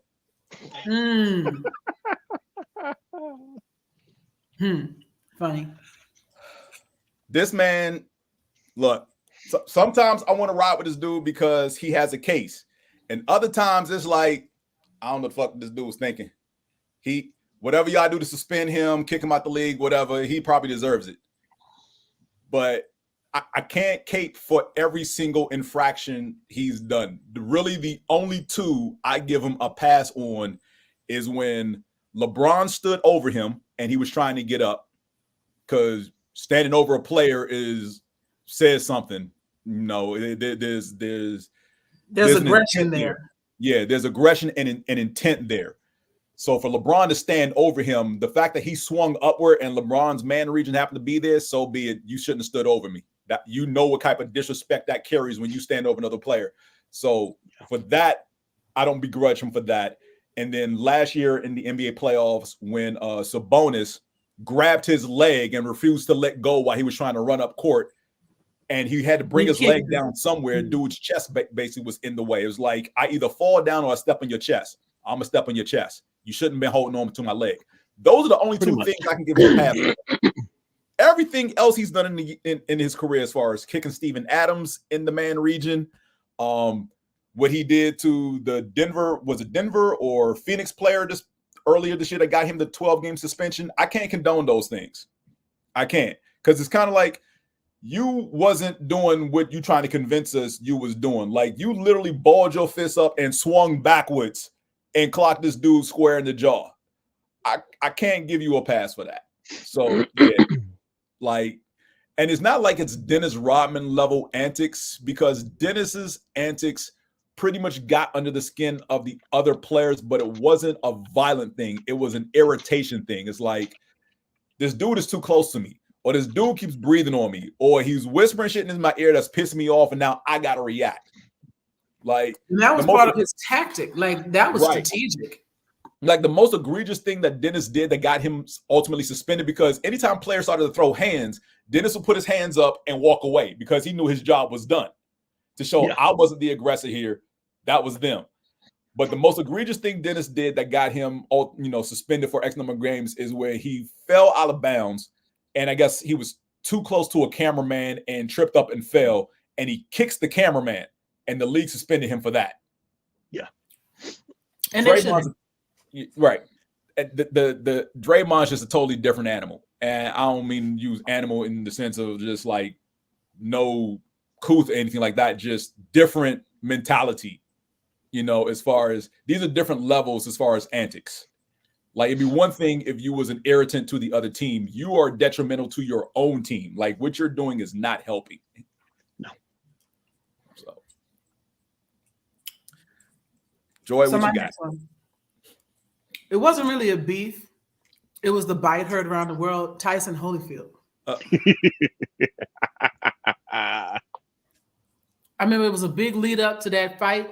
Mm-hmm. Everybody was talking about it. You had raw power versus finesse. You had reach versus strength. It was going to be, a real testament to the art of boxing versus the strength of fighting. Mm-hmm. Yeah. And street fighting won because Mike Tyson bit that dude's ear off. Well, he bit a piece of his ear off. He still has an ear. But to your point, we talked about this before, James. Holyfield earned that because he was on his shoulders. He kept holding him. He was doing dirty little things. Headbutting him. It's the headbutt. Yeah. He thought they were going to let him get away with because he'd gotten away with that in other fights. Tyson was like, I don't know if you know me, but I'm crazy. And to prove such, so that you'll never forget, I bet you heard that, didn't you? So there you go. And then he bite it and spit it on the ground or something. He just bit it. I don't know if a piece of it came off anything. A chunk of his ear came off. I know a chunk of his ear came off. If it did come off, then he probably did spit it on the canvas or whatever. Mm-hmm. If it ended up in his mouth. But yeah, I always get irritated when people talk about, Holyfield's so great, and I'm like, no, I can't put Holyfield in the pantheon of great. No, boxers because of the headbutts. Muhammad Ali or nothing. No. Yeah, it was like because of the headbutting. Mm-hmm. And Tyson's not the only case. Like you said, there's other examples. There was a fight that had to be stopped, and I don't know if you all remember this. Holyfield fought Hasim Rahman. Mm-hmm. In the press conference, Hasim Rahman had a knot in his head so big it could have been a whole separate forehead. Wow. Like, if y'all remember the movie Mask with Cher. Oh no! What? Yeah, that's what Rahman. Yes, that's what Rahman's forehead looked like. Yeah, he looked like two separate lobes popping out because that's how much Holyfield was headbutt, and the referee had to stop the fight because the knot, and he declared it no contest. So it wasn't even a draw. Neither of them got anything on their record from that fight because Holyfield the entire fight kept locking him up and headbutting him. Yeah. And so in the press conference, Rahman's got this ice pack on his knot. And he pulled it down. It's like, look at my forehead. Look what he did.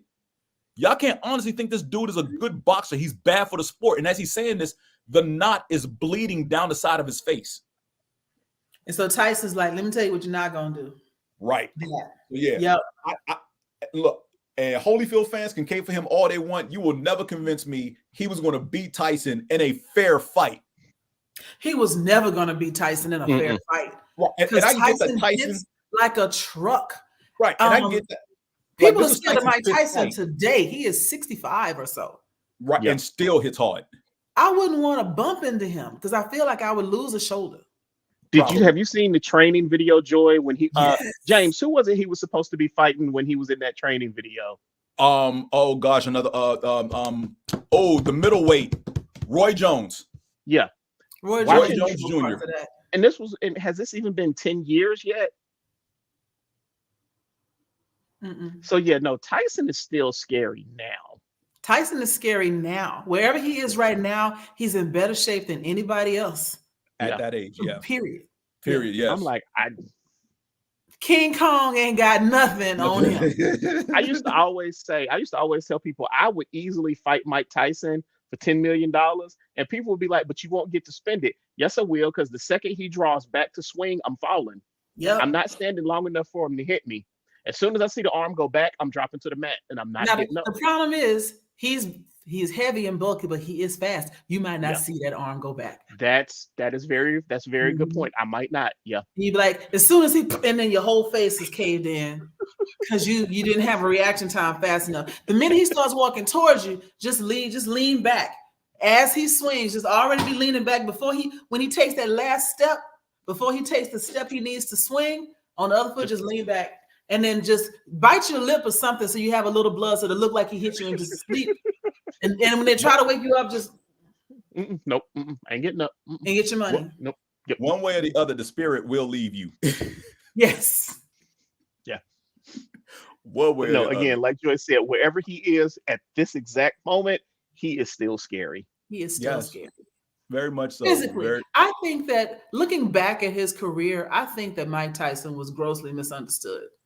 Like, I think a lot of the things he did some of it was for show. Some of it was maybe a heavy-handed attempt at intimidation and whatnot. But because of the time when he was coming through, people label him as a monster. Now, I do think that he sexually assaulted Robin Givens.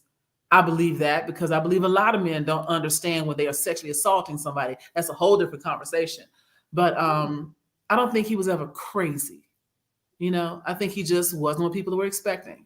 Maybe a little wild, But as I see him probably now, not used to anybody saying no to him. That part. Probably because once he got into boxing and doors opened up for him, a lot of people just said yes because people saw they looked at him, saw dollar signs, and everybody around him was in it to make a buck. So from that point forward, there was no one to say no to him. Everyone was just trying to get their cut by being near him. But nobody that does a remake of Every Little Step with Bobby Brown can be all bad, right? Have you seen his comedy special? Oh, wait, Mike Tyson has a comedy special? He had a one-man show. Yes. He's actually funny. He's got timing. He's got a good delivery. Now, I don't know that he could have ever had a career as a stand-up comedian. No. But again, the delivery and timing, he's got it. That makes me happy to know that. And he's got a podcast now where I've not seen every episode. Whatever Mike has gone through in his life, it's clear he is actually remorseful for a lot of the shit that he did back in those days. And he's been trying to make amends for it. And obviously some people are not going to let him and some people will welcome the amends, but he is actually remorseful. And it's wonderful to see that change in him over time. Absolutely. Furious, what you got? All right. My next one is John Rocker versus the state of New York. Yes, James, okay. So James knows what I'm talking about. So John Rocker used to be a closer for the Atlanta Braves. There was an interview that he gave to Sports Illustrated. I think it was in 2000. And he was talking, I pulled up the quote because at first I was going to read it. But then as I'm reading it, I was like, I'm not even putting this out there.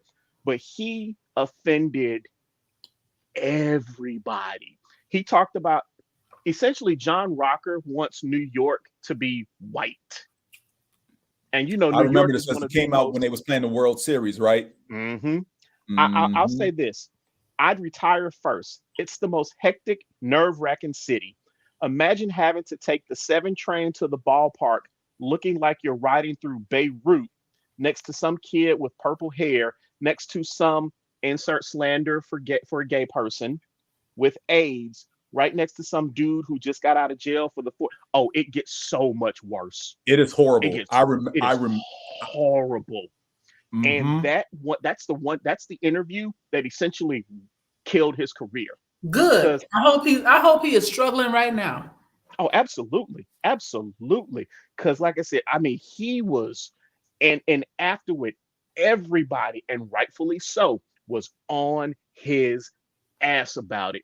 And that was the one time I was like, you know what? This is the one time all these different and diverse groups of people are all coming together with a big F you to John Rocker.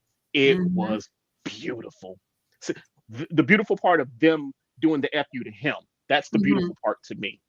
It put, because I remember that World Series, and I can't remember after which game he said it, but for the rest of the series, whenever he came in, the commentators just kept talking about it. Yeah. Yeah.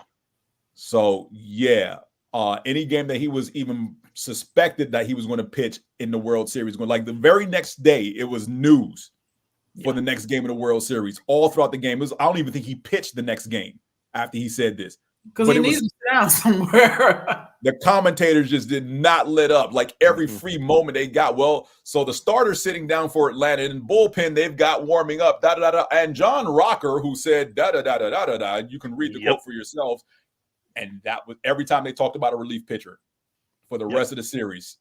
That was all they talked about. What's the as a Braves fan, what's irritating is the man was a damn good closer. Like he was the man you wanted out there on the field to shut the game down. Well, he shut his game down, didn't he? He did. He did. Because actually, I think he did pitch the next season for Atlanta, and after that, I don't think he pitched again. Nope. So yeah, he pitched one more season with the Braves after that World Series, and then that was it. And I was very surprised that they brought him back. I want to say he's probably still in the contract. Oh yeah, he was definitely under contract, but to me, that's one of those times where it's like, now just sit him down. Don't even put him. Nope. You don't even need to put your uniform on. You can stay home today. Right. Stay home in your bath slippers and your racist robe. Unfortunately, it's one of those things. Is like, yeah, he said a bad thing, but he's still good for our team. No, as far as winning. No, again, everybody needs to suffer the consequences of their action. He said a bad thing. He did say a bad thing. But I'm just telling you how these teams loves because he said a bad thing. And it wasn't like he slipped and said something on a hot mic. He said that shit on purpose. Yes, he did. Yeah. So with full intent, with his full chest. Yeah. But I'm just telling you how the organization probably thought. So freedom of speech is not freedom from consequence. No, it's not. All right, James, who you got next? Because we pushing. Yeah, we're at 10-10 now. My next one is Swifties versus NFL fans. Because if you've been watching, for anyone who's watched football this season, or you just pay attention to entertainment in any way, shape, or form, then you know that Taylor Swift, thank you. I blanked on her first name. Taylor Swift. When you said Swifties, I went straight to Rick and Morty, like, get Swifty. Like, that's what I wish that was the Swifty I was referring to. But Taylor Swift is dating the tight end of the Kansas City Chiefs, Super Bowl bound Kansas City Chiefs, Travis Kelce.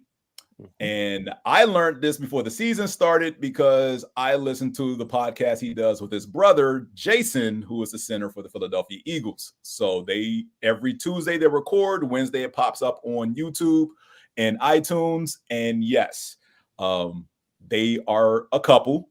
In the beginning of the season, he didn't want to say anything about it. Somewhere between the end of September, beginning of October, it was official, whatever that means. And once it was official, every game that was nationally televised or every game that, carried the Chiefs, there was a cutaway to the suite where Taylor Swift would be hanging out with Patrick Mahomes' wife. And sometimes Travis Kelce's mom would be there.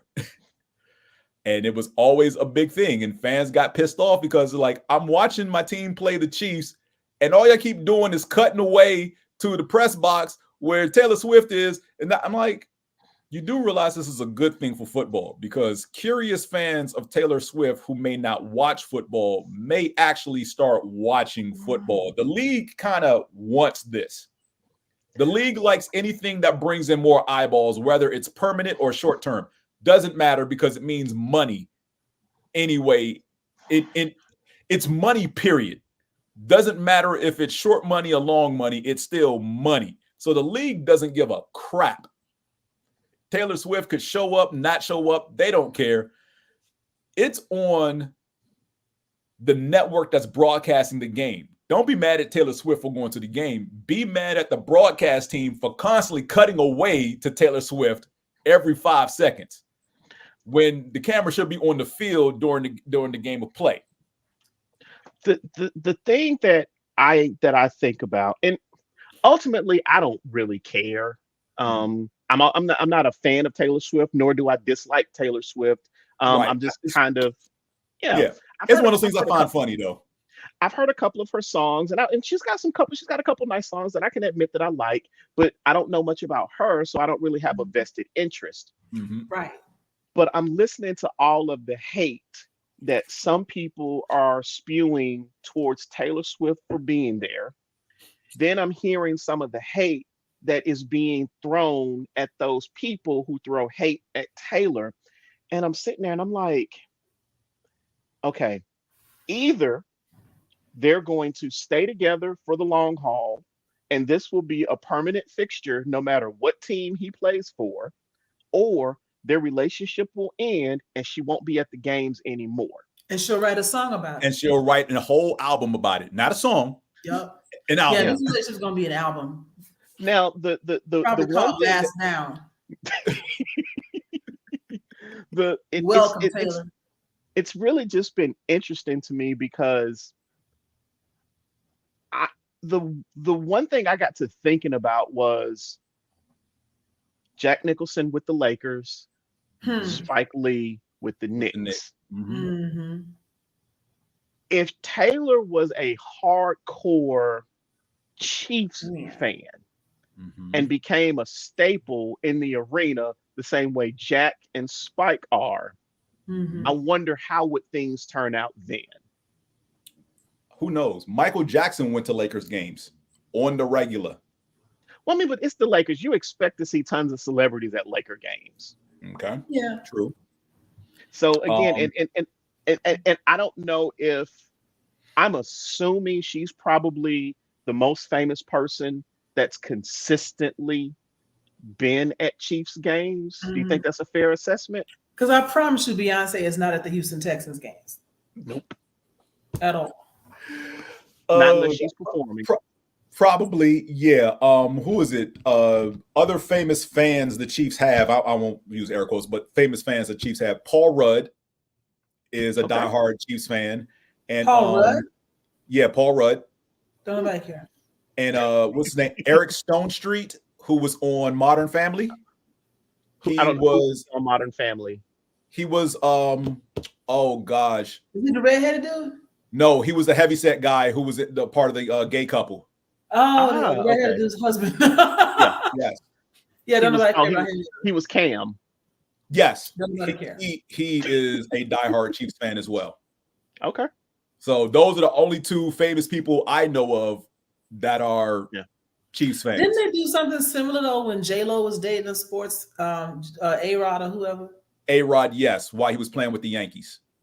Yeah, so they would show her at the games and whatnot. It's New York. A lot of people Jay-Z went to all the New York games. But they didn't show Jay-Z every game. When she was there, they would show I don't even think they showed J-Lo that much. They just mentioned her name a few times. She didn't go to all the games because she didn't really want to be married. That's a whole nother story. But I don't understand it because they don't. It's not like the one thing I am irritated by though is people who now think she invented the swag surf. That I'm a little pissed off about. But that's no different than any time. They think that she invented the swag. They swag surfed at the White House in 2008. I know that, and you know that. But there is a sector of people who's like, "Oh, did y'all see that new dance that Taylor?" I'm like, "No, she did not. Stop it." And that wasn't even a swag surf. That was. I don't know what that was. Really A country lean. That was 10,000 uncoordinated, unmelanated folk rocking in opposite directions right. with no rhythm. Weeble wobbling. It was a weeble wobble. It looked like Teletubbies on crack. But yeah, but other than Meth that, Muppets.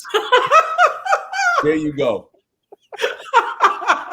Nah, I won't call them meth Muppets because then I don't want that on Dr. Tooth and Electric Mayhem. They deserve better. Word. I mean, it was one tooth though, but it was gold. But yeah, other than that, I don't understand the hate because I don't either. Like he'll either score or he'll get an amazing first. He will do something that you would expect his significant other to be happy about. Did they show Sierra at Russell Wilson's games? No, because Sierra ain't go to Seahawk games or Broncos games. So now this begs the question: why is she there all the damn time? Is she really a fan? Because otherwise, that'll be the equivalent of me showing up at my man's job. Like, hey, I'm working. Mind your business. I see you at home. Why are you here? Look at it this way: it's a ratings boost every time the Chiefs play because she's there. They probably asked her to come. So that just means more money for the NFL. So again, they don't care because it's I more. Wonder, I just want to say for the record. No, I'm sorry. Go ahead. No, I was going to say for the record, Beehive started in 2009 and the Swifties started in 2010. So once again, that leads into my next beef. But anyway, go ahead. The one thing I was going to say was, I wonder if she's going to the games because their relationship is potentially getting more serious. No. No. Who knows? Who knows? Because supposedly she was an Eagles fan. Was she dating the Eagles player? No, before she dated Travis Kelce, she was supposedly an Eagles fan. No. That's what the story is. Whether she is, I don't care whether she is or wasn't. I just find the whole back and forth between the two bases hilariously entertaining. Go ahead, Joy. What you got? I'm going to use this as a jumping off point. My last beef is everybody versus Black women in sports. Because I mentioned that the Beehive started in 2009 and the Swifties started in 2010. You could also see how after Beyonce did Homecoming, Taylor Swift came out with this marching band on an award show, like really chick, but whatever. But I want to specifically shout out, I'm going to go in order, Althea Gibson, Serena Williams, so Althea Gibson, Florence Griffith Joyner, Serena Williams, and Simone Biles. Oh, absolutely. All the best to do it in their time and era, some of which are still ongoing, all hated simply for being excellent, ridiculed by their own people. That's why I said everybody versus these women, because Althea Gibson was groundbreaking in the sport of tennis. She was considered mannish. She was accused of all sorts of deviant behavior, what have you. They didn't want her to play. She was infecting all sex segregation was still a thing, right? She was breaking men's records. Men didn't want to play her because they didn't want to take the chance that she could whoop their ass, right? But she did change the sport, right? Then you move to Florence Griffith Joyner. She was flashy. She was hot. She was sexy.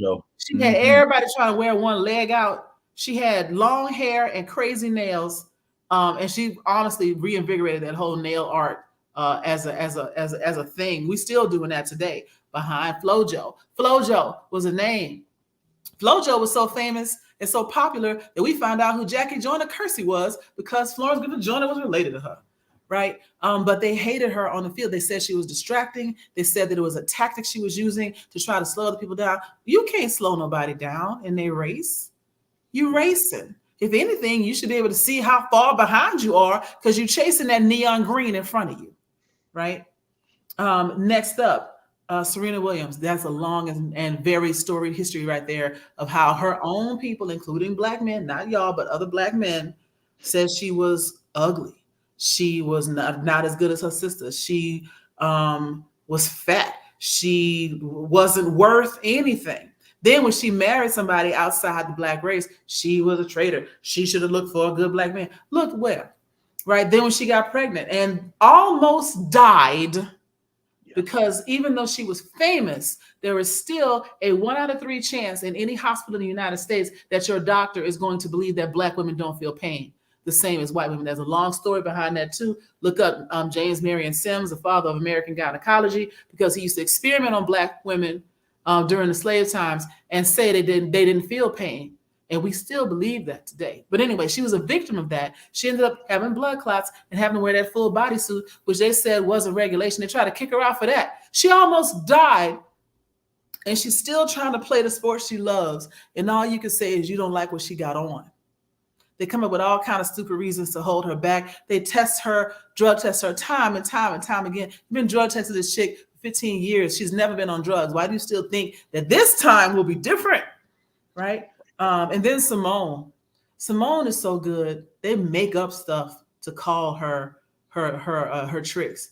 There's so many different Biles tricks because can't nobody else do it. And they don't want to allow her to do them because then nobody can compete. She's landing things that people have never landed before with grace and style.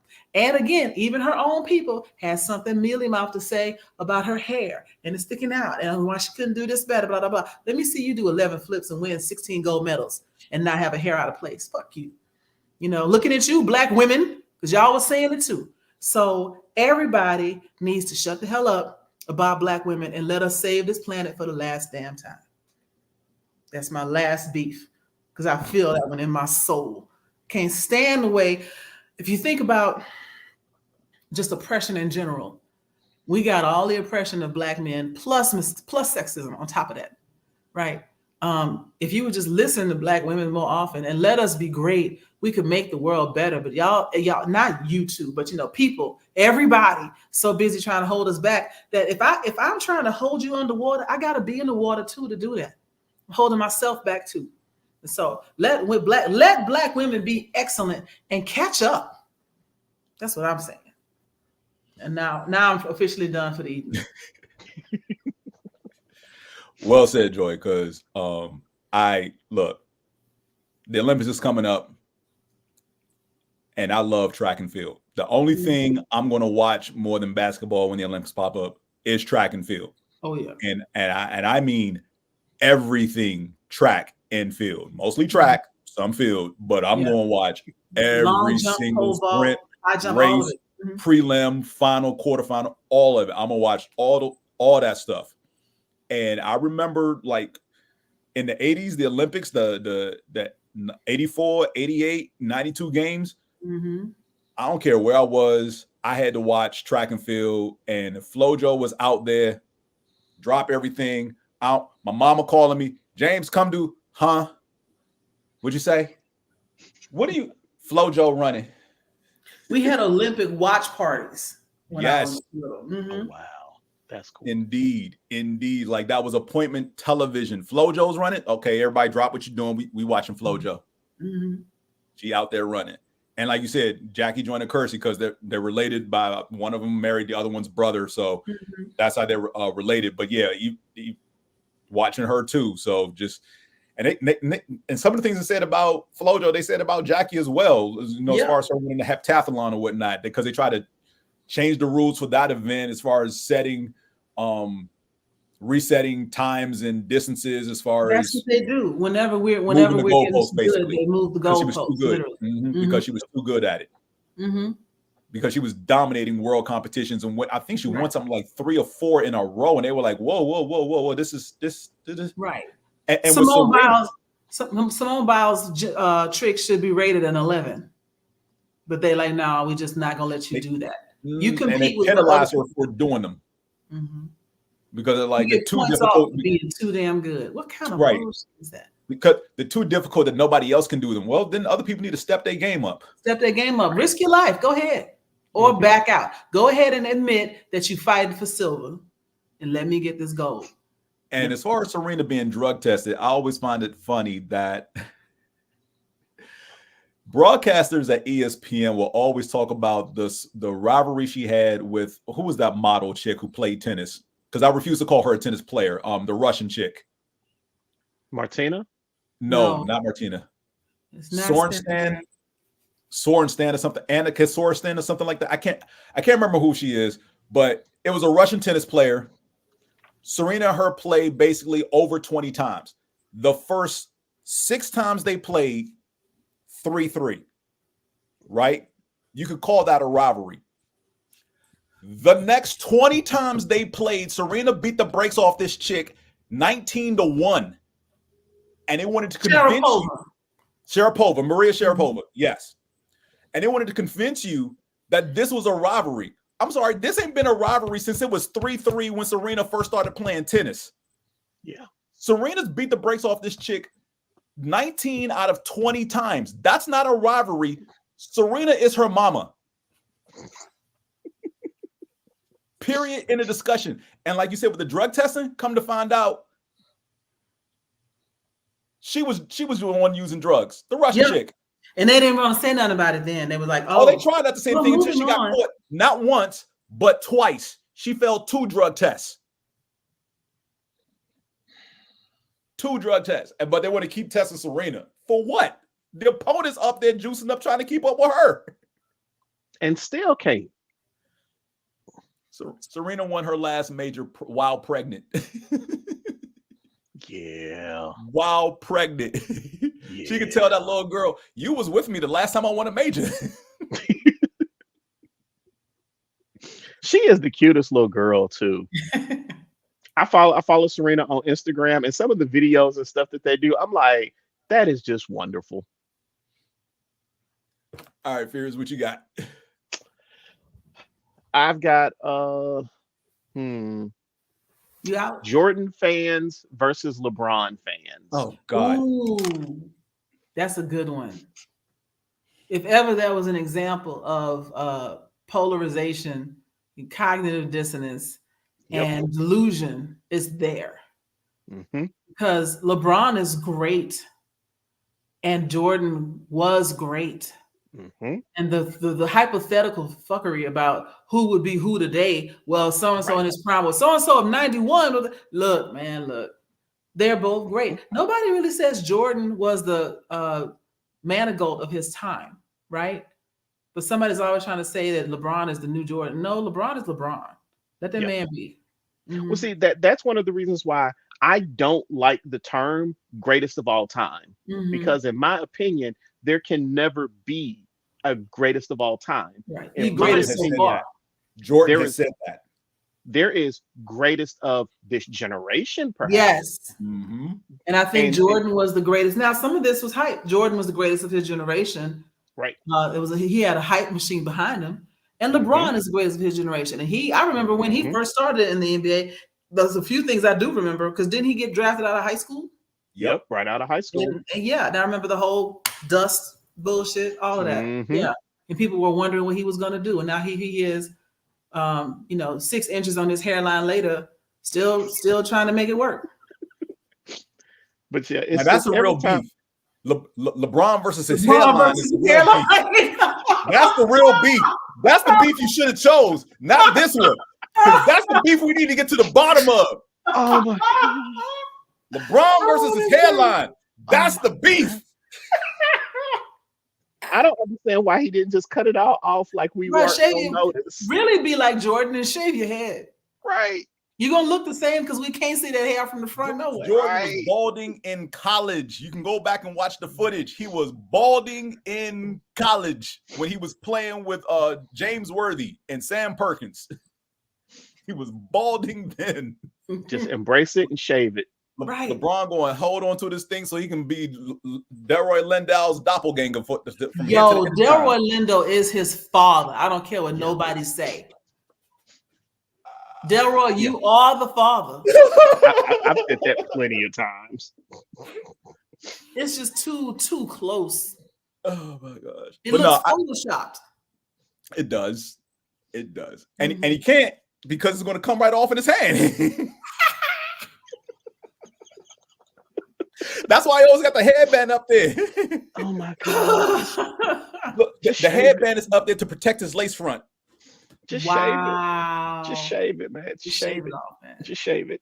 Let it go. But no, I do feel you on the beef between those two fan bases, because I don't fall in either camp. I respect that Jordan was the best of that era. I hate the comparison, because Jordan fans some of them won't let go and see that basketball has moved forward beyond Jordan. The game is not the same, right? And we all understand that. It's nowhere near as physical now as it was then, even though the players are still bigger, stronger, faster. They just are. And that's the thing I often wonder. If we still had those type of rules from that era of basketball with the current athleticism of NBA players, how different would the game be? And I mean, I know that's something we'll never know. Draymond Green wouldn't be suspended. Good point. Yeah. That would just be another day in Oakland. Right. Draymond knocked some dude out. Oh, must be Monday. Right. All right, but James. Yeah, the game has just changed and everything. And I just think that LeBron fans like to move the goalposts as far as what great is, because I get it, it's two different eras.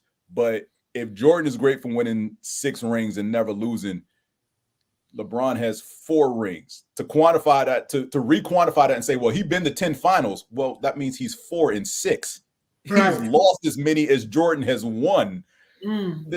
There's no comparison if you want to just start with rings. And it's like, y'all want to move the goalpost. You know, LeBron is the only player to ever have, socks on with a yellow ring around the top and win a game, while the sun was rising in the east. But bro, what sort of ridiculous Guinness records are you coming up with? just acknowledge it. Jordan was great. LeBron is great. And at some point when LeBron retires, the conversation will be Jordan was great. Before LeBron Jordan, Moses Malone was great. You don't hear people saying, well, who would win, Moses or Jordan? Don't nobody. Actually, they did say that once upon a time because I was in Houston. But I will say this. I've seen many a Jordan interview when people try to be like, so who's the greatest of all time? He would never mention his own name. Yep. Never. He will always mention the players before him, whether it was Oscar Robinson, Earl the Pearl, some of those older dudes or whatever, but he would never mention his own name. And he will always and he will always come back and be like, I can't put myself in it. That's for y'all to decide. The one time he kind of put himself in it was an interview. I think this was after they won title number 3. Oh yeah, because he claimed that team is the best ever. Well, no, he said you've got to at least include us in the conversation. Yeah, and that's the one time he would kind of puff out his own chest. He was like, "You got to at least include us in the conversation because we won 3 straight." Right. But other than that, like James said, he would never pick himself as the greatest. Yeah. I still remember when they said if he missed a basket, all them kids got free shoes, and he shot. Oh yeah, the camp, and he made every single shot. If that ain't fucking kids, he was shooting free throws at his camp, and he was like, if I miss a shot, he was like, I'm gonna take some shots, and if I miss, no, somebody else said if he misses a shot, everybody gets shoes. He's like, oh really? I think he hit something like 20 in a row. Yeah, he did. It was crazy. He could have airballed one of them just to get a kid some shoes. No. He like, that's money out of my pocket. Right. You want how many thousand did that? $300 a pop? Shit. Nothing but net. That was probably one of my favorite. Next time we meet, let's talk about our favorite sports campaigns, commercials, and oh yeah, advertising everything. Because that Nothing But Net campaign was one of my favorites of all time. Absolutely. My last one, and I was going to go tongue in cheek, but I'm gonna go with my serious one because I don't want to talk about my hometown basketball team. They trash. USA versus Jamaica. Oh, and you must be talking about track. Yup. Right. We're gonna get into Chicago. Talking about that track, and I don't look whether it's now really USA versus Jamaica though, because Jamaica be kicking our ass on the regular. Because I'm talking about. I'm not talking about recently. I'm talking about going back to the 80s too. Oh, I don't know if that's fair. Oh, yes, it is. Because in the 80s and 90s, we was kicking they ass. But you also got to think about training facilities, access, etc. But in the 2000s, when Usain Bolt and all of them was coming through, that's when the shift started happening. Yeah. They got better facilities. They got shoes and match and shit. And now it's a full-on rivalry, both men and women. Yes. Because I remember when Cigar was running against those 3 Jamaicans, and everybody was worried about whether or not she was going to qualify because she smoked weed or whatever. And the Jamaicans was like, it doesn't matter because she's not going to win. She ain't going nowhere. And she didn't. Well, she's doing better now. But that particular year, she didn't even make it. And people were like, why are we so worried? Because we forgot Jamaica existed for a minute. And we will never forget Usain Bolt's whole while he's running. Bro, did you pose for a picture mid subsonic speed running? It was wild. Usain Bolt was winning races by so much. At the finish line, he would pose for the camera. Mm-hmm. No, he posed mid stride, like the camera was running neck and neck with him. Yeah. Because why not? I'm not taking this seriously. Like, I don't think he even trains that hard. He keeps his speed up because ain't nobody matching. There have been a couple people recently that have caught up with him, and he's had to start training hard again. Well, no, he's retired. I thought he was going to play one more time. He's done. Good for him. He retired on top. His last Olympics was 2000. If not 16, then 16 was his last one because there was no Olympics in 20. They did 21. Oh yeah. I think I forgot that whole. It was a pandemic. I forgot. It's 2019 and this year. Nothing else in between. Right. But yes, USA Jamaica track and field is it is a sight to see because we're not gonna put Kenya in this for the distance running. American distance runners don't win anything. True. So there's no rivalry. They just dominate. Right. When American distance runners win something, it is a fucking miracle that they won something because Kenyan runners dominate the fucking sport. I don't know what it is, but they run for a living. Not only that, tell me the last time you saw a Kenyan runner in any distance race in the Olympic wear shoes. Nope. I've never now, seen. I know the women do. I know the Kenyan women like, we got these but hard the Kenyan poles. men be like, shoe? What shoe? We get out here, we race, and then we come back. I just wanted to make a point to say that all of our Caribbean and African accents are trash. Yes. And we know they're trash. We suck at accents. That is not our forte. We apologize to the native speakers of these different dialects, languages, and accents. We love you. We do love you. We love you. We do love you. We do. And yes, I ran track, and trust me, distance running ain't for the faint of heart. You need stamina up the ass. So the only thing I run is my mouth. So to maintain steady breathing at a pace so that you can run a mile, 2 miles, a marathon, half marathon is not easy. This is why I always tell people I did field and track, not track and field. I did field and track. I did academic bowls. That's a different type of exercise. Your brain was tested well. My brain is like 0% body fat,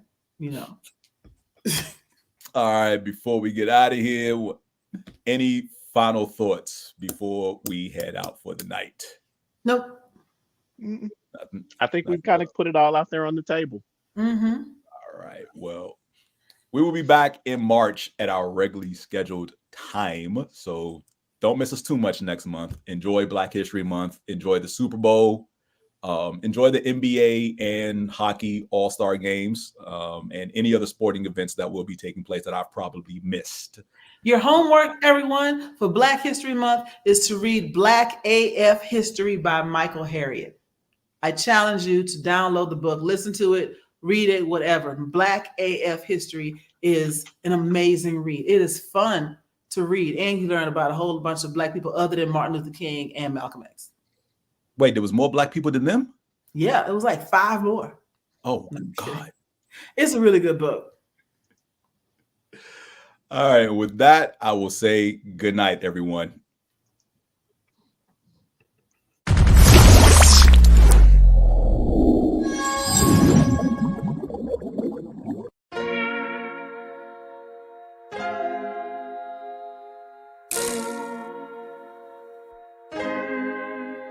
So many stories left to tell, even if we have to ourselves. Can't keep history on the shelf. If we won't tell it, we will. If this the land of the free, it was a freedom then, when they annexed Hawaii and called it cedar lands, without any type of payment and no signing off. Called themselves the Republic in 1894.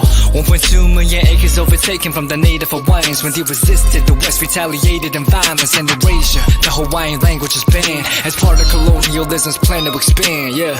Stuck between a rock and a hard place. Multiple bombings of Kaho'olawe as a part of their ongoing war with Asia. Used it as a place for target practice. No consent or compensation. Colonizers call for annexation. No regard for all the locals. School will never let you know. So many stories left to tell, even if we have to ourselves. Can't keep history on the shelf. If we won't tell it, we will. Too many stories left to tell, even if we have to ourselves. Can't keep history on the shelf. If we won't tell it, we will. We will. So if you put Hawaii into perspective, well, Black and Asian history is interconnected. Considering the fight with the Pacific, then of course versus Asia, they was treated as a middleman for war, but didn't let the Western colorism run its course. Cause dark skin was a sign of dignity to core. The land was taken in the name of capitalism, when prior to it was an actual kingdom. Clap back at the system. Stuck between a rock and a hard place. Multiple bombings of Kaho'olawe as a part of their ongoing war with Asia. Used it as a place for target practice. No consent or compensation. Colonizers call for annexation. No regard for all the locals. School will never let you know. So many stories left to tell, even if we have to ourselves. Can't keep history on the shelf. If we won't tell it, we will. Too many stories left to tell, even if we have to ourselves. Can't keep history on the shelf. If we won't tell it, we will. So many stories left to tell, even if we have to ourselves. Can't keep history on the shelf. If we won't tell it, we will. Too many stories left to tell, even if we have to ourselves. Can't keep history on the shelf. If we won't tell it, we will. We will.